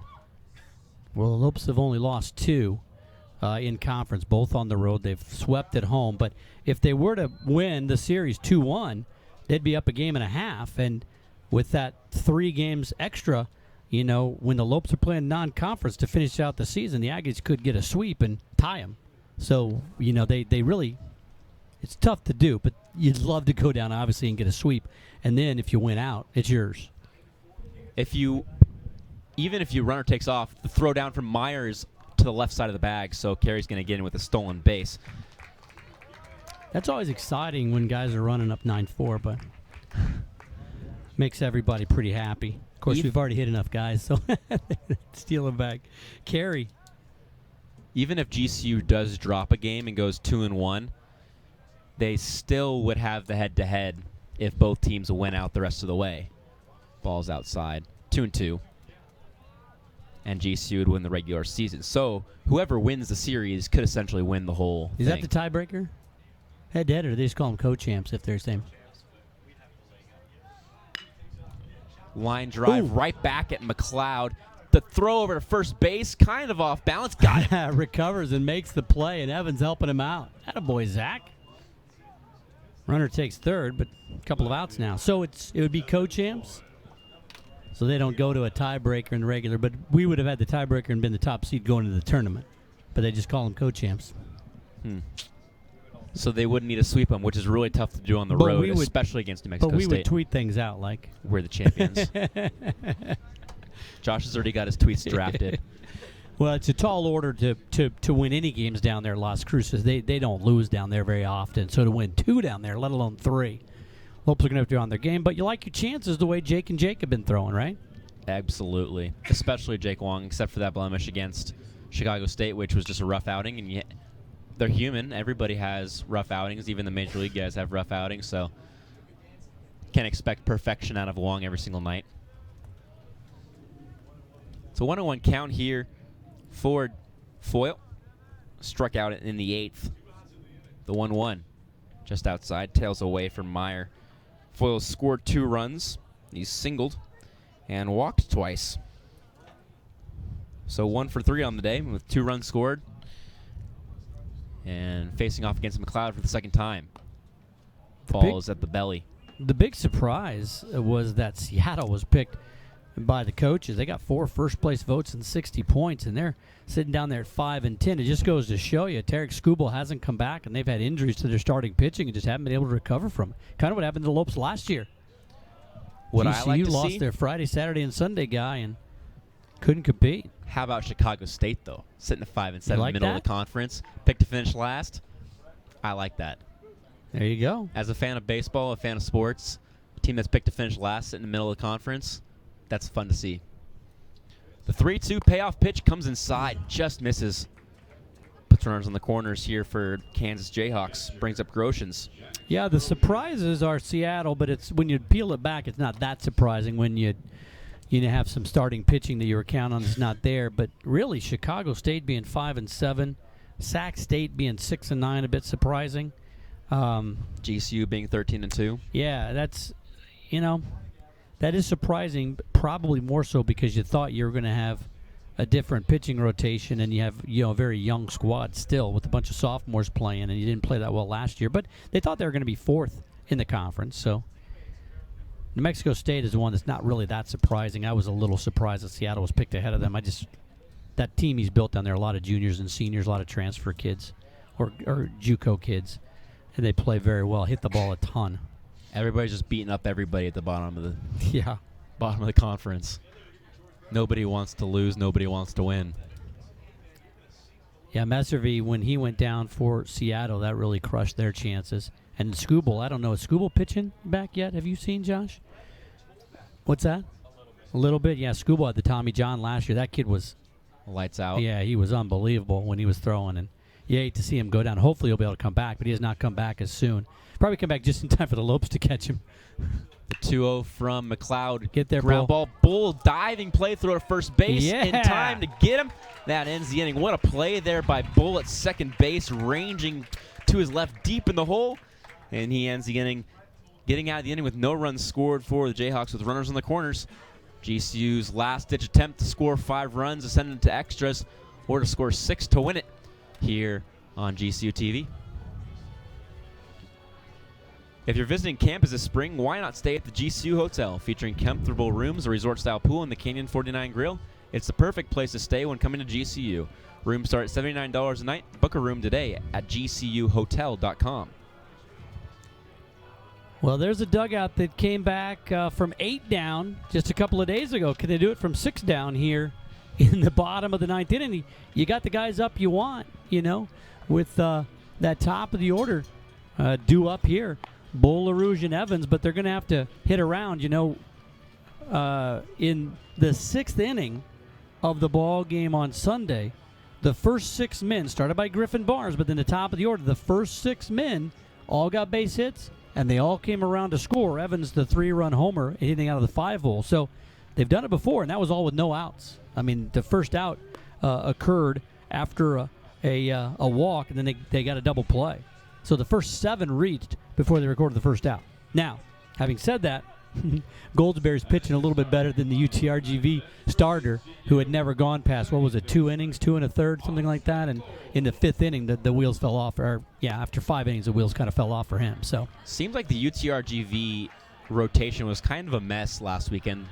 Late scratch to their Friday night starter. Saturday starter was not normal Saturday starter. Am I correct on that one? But he started on Saturday. He is a normal starter, but started on Saturday. Yep. And then the Sunday starter hadn't gone longer than 2 innings and started on Sunday. So the fact that they almost won 2 games out of that series, but GCU was able to scratch runs across in the 10th is pretty impressive. The first pitch from Goldsberry to Austin Bull, who made that great play at second base to end the inning, is just outside. It's 1-0 count here to Bull. GCU trailing by 5 here in the bottom of the 9th in the first game of a 2-game midweek series between GCU and Kansas. This is the 10th meeting between the 2 ball clubs. The last one ended in a tie. This one probably won't. Well, the Lopes hadn't been 500 until Sunday since February 25th, in danger of dropping below 500 once again in 19-20 overall, but still staying at that 13-2 in conference play, which is what matters down the stretch. That one just misses. That one looks pretty good. Might have been a little bit upstairs. It's 3-0 here to Bull. Well, Kansas has a couple guys down there in the pen. They definitely don't want to have to go to the pen. They want Goldsberry to finish this one off. Bull chokes up on the 3-0 count here. Goldsberry comes set and delivers out of the windup. That one's strike number 1. It's 3-1 count here to Bull. The leadoff batter, LaRouge, is on deck. It's top of the lineup, and this is all you can ask for. Bull, LaRouge, Evans, Schwartz get on base, do some damage here against Kansas, get Goldsberry out of there. He's been phenomenal. The 3-1 from Goldsberry. That one clips you out of part of the plate for strike number 2. It's a full count now to Bull. Bull doesn't mind taking a lot of pitches and hitting with 2 strikes. Just trying to get aboard. Bull's hitting .478 when he leads things off. A .349 batting average on the season. The payoff pitch from Goldsberry. Outside ball 4. Leadoff walk for GCU here, trailing by 5 here in the bottom of the 9th. And so it begins. Tommy now coming up. That brings up LaRouge. Been on his last 3 times. 2 for 3 today with a walk. Scored a run in the 7th. Been good today. Yeah, he's been on 3 out of 4 times. That walked, a single, the double. Had that strikeout in the first on that kind of excuse me swing on the ball in the dirt. Great frame there from Groshans, and Goldsberry gets a first pitch strike in there to Tom LaRouge. Austin Bull gets a pretty good lead over there at first base, trailing by 5. Neither of these guys really matter in the grand scheme of things, trailing by 5 runs, so you don't want to get yourself into an out. The 0-1 pitch from Goldsberry is popped out of play down the third baseline. And they're holding Bull on over there. His run means nothing, but they want to keep that double play in place. But there's a left-handed batter up. Big hole over there by holding him on. Owen Taylor, the first baseman. if Tom can pull one. It looks like they're pitching him away, though. Where'd they have that outfield? Yeah, they're pitching him away. There goes Bull Bull. takes off. Popped out of play again by LaRouge.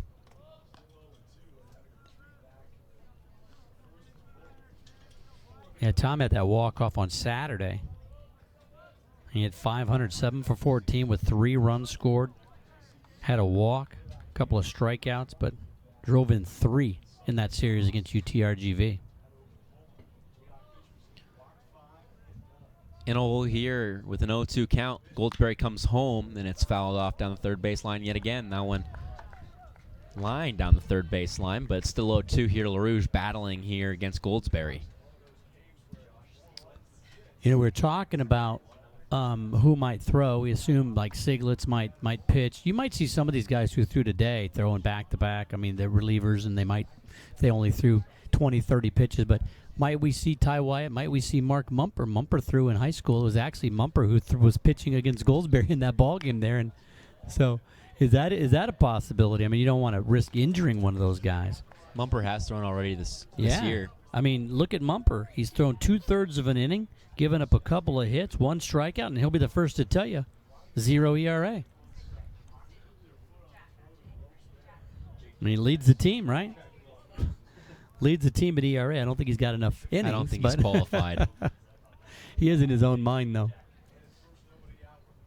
You throw a pitch and you're qualified. The 0-2 ground ball right side. Double play opportunity here for the Jayhawks. The flick from the second baseman, Costantino, is in time, and the double play is turned by the Jayhawks. 2 outs here in the bottom of the 9th. The 4-6-3, the first base umpire, Kevin Doherty, kind of lackluster call there. I thought he might have pulled his foot off the bag, but nah, he kept it on there. Good call. So the 4-6-3 and Lopes down their final out. Ian Evans is GCU's last attempt to get a runner on base here with 2 outs in the 9th. Evans hasn't reached since the 3rd inning. He reached in the first on an E6 and then reached on a fielder's choice in the 3rd. He's 0 for 4 today, hitting .302 on the season.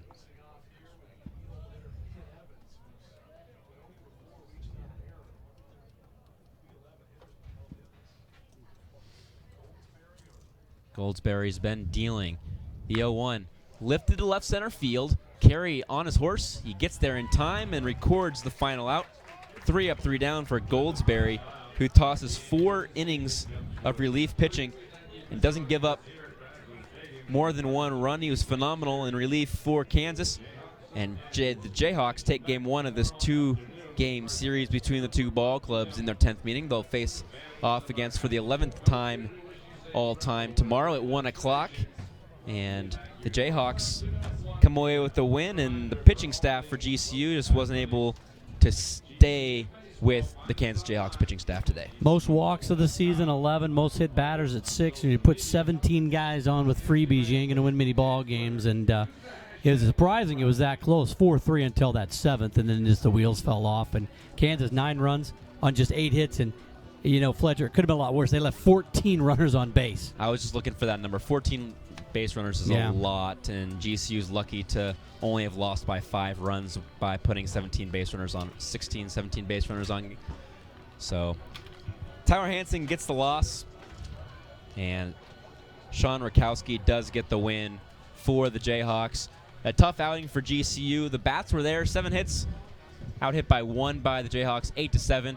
The Jayhawks commit 3 errors, but win this one 9-4 here in game number 1 of this 2-game series. Neither team has declared a starter tomorrow, so we'll see who goes tomorrow. But GCU is going to need to come back tomorrow with a different mindset and a different approach at the plate and a different approach on the mound if they're going to want to come away with a win tomorrow. Absolutely, and they'll come back. You know, Coach Stinkwitz does a really great job of getting the guys kind of even keel. But I think right now, as you see him down there, he typically doesn't take this long. Not going to be happy with the way they, probably some of the at-bats they put together, but specifically the way they attack the pitching. And he's letting the guys know that that's not acceptable. Yeah, this is a Big 12 team, but it's not acceptable to go out and put 17 guys on freebies. Definitely not acceptable, and they'll learn from it, and they'll get back into WAC play against New Mexico State this coming weekend down in Las Cruces starting on Friday night. And GCU will look to turn the tides, but they'll look to turn the tides tomorrow as well.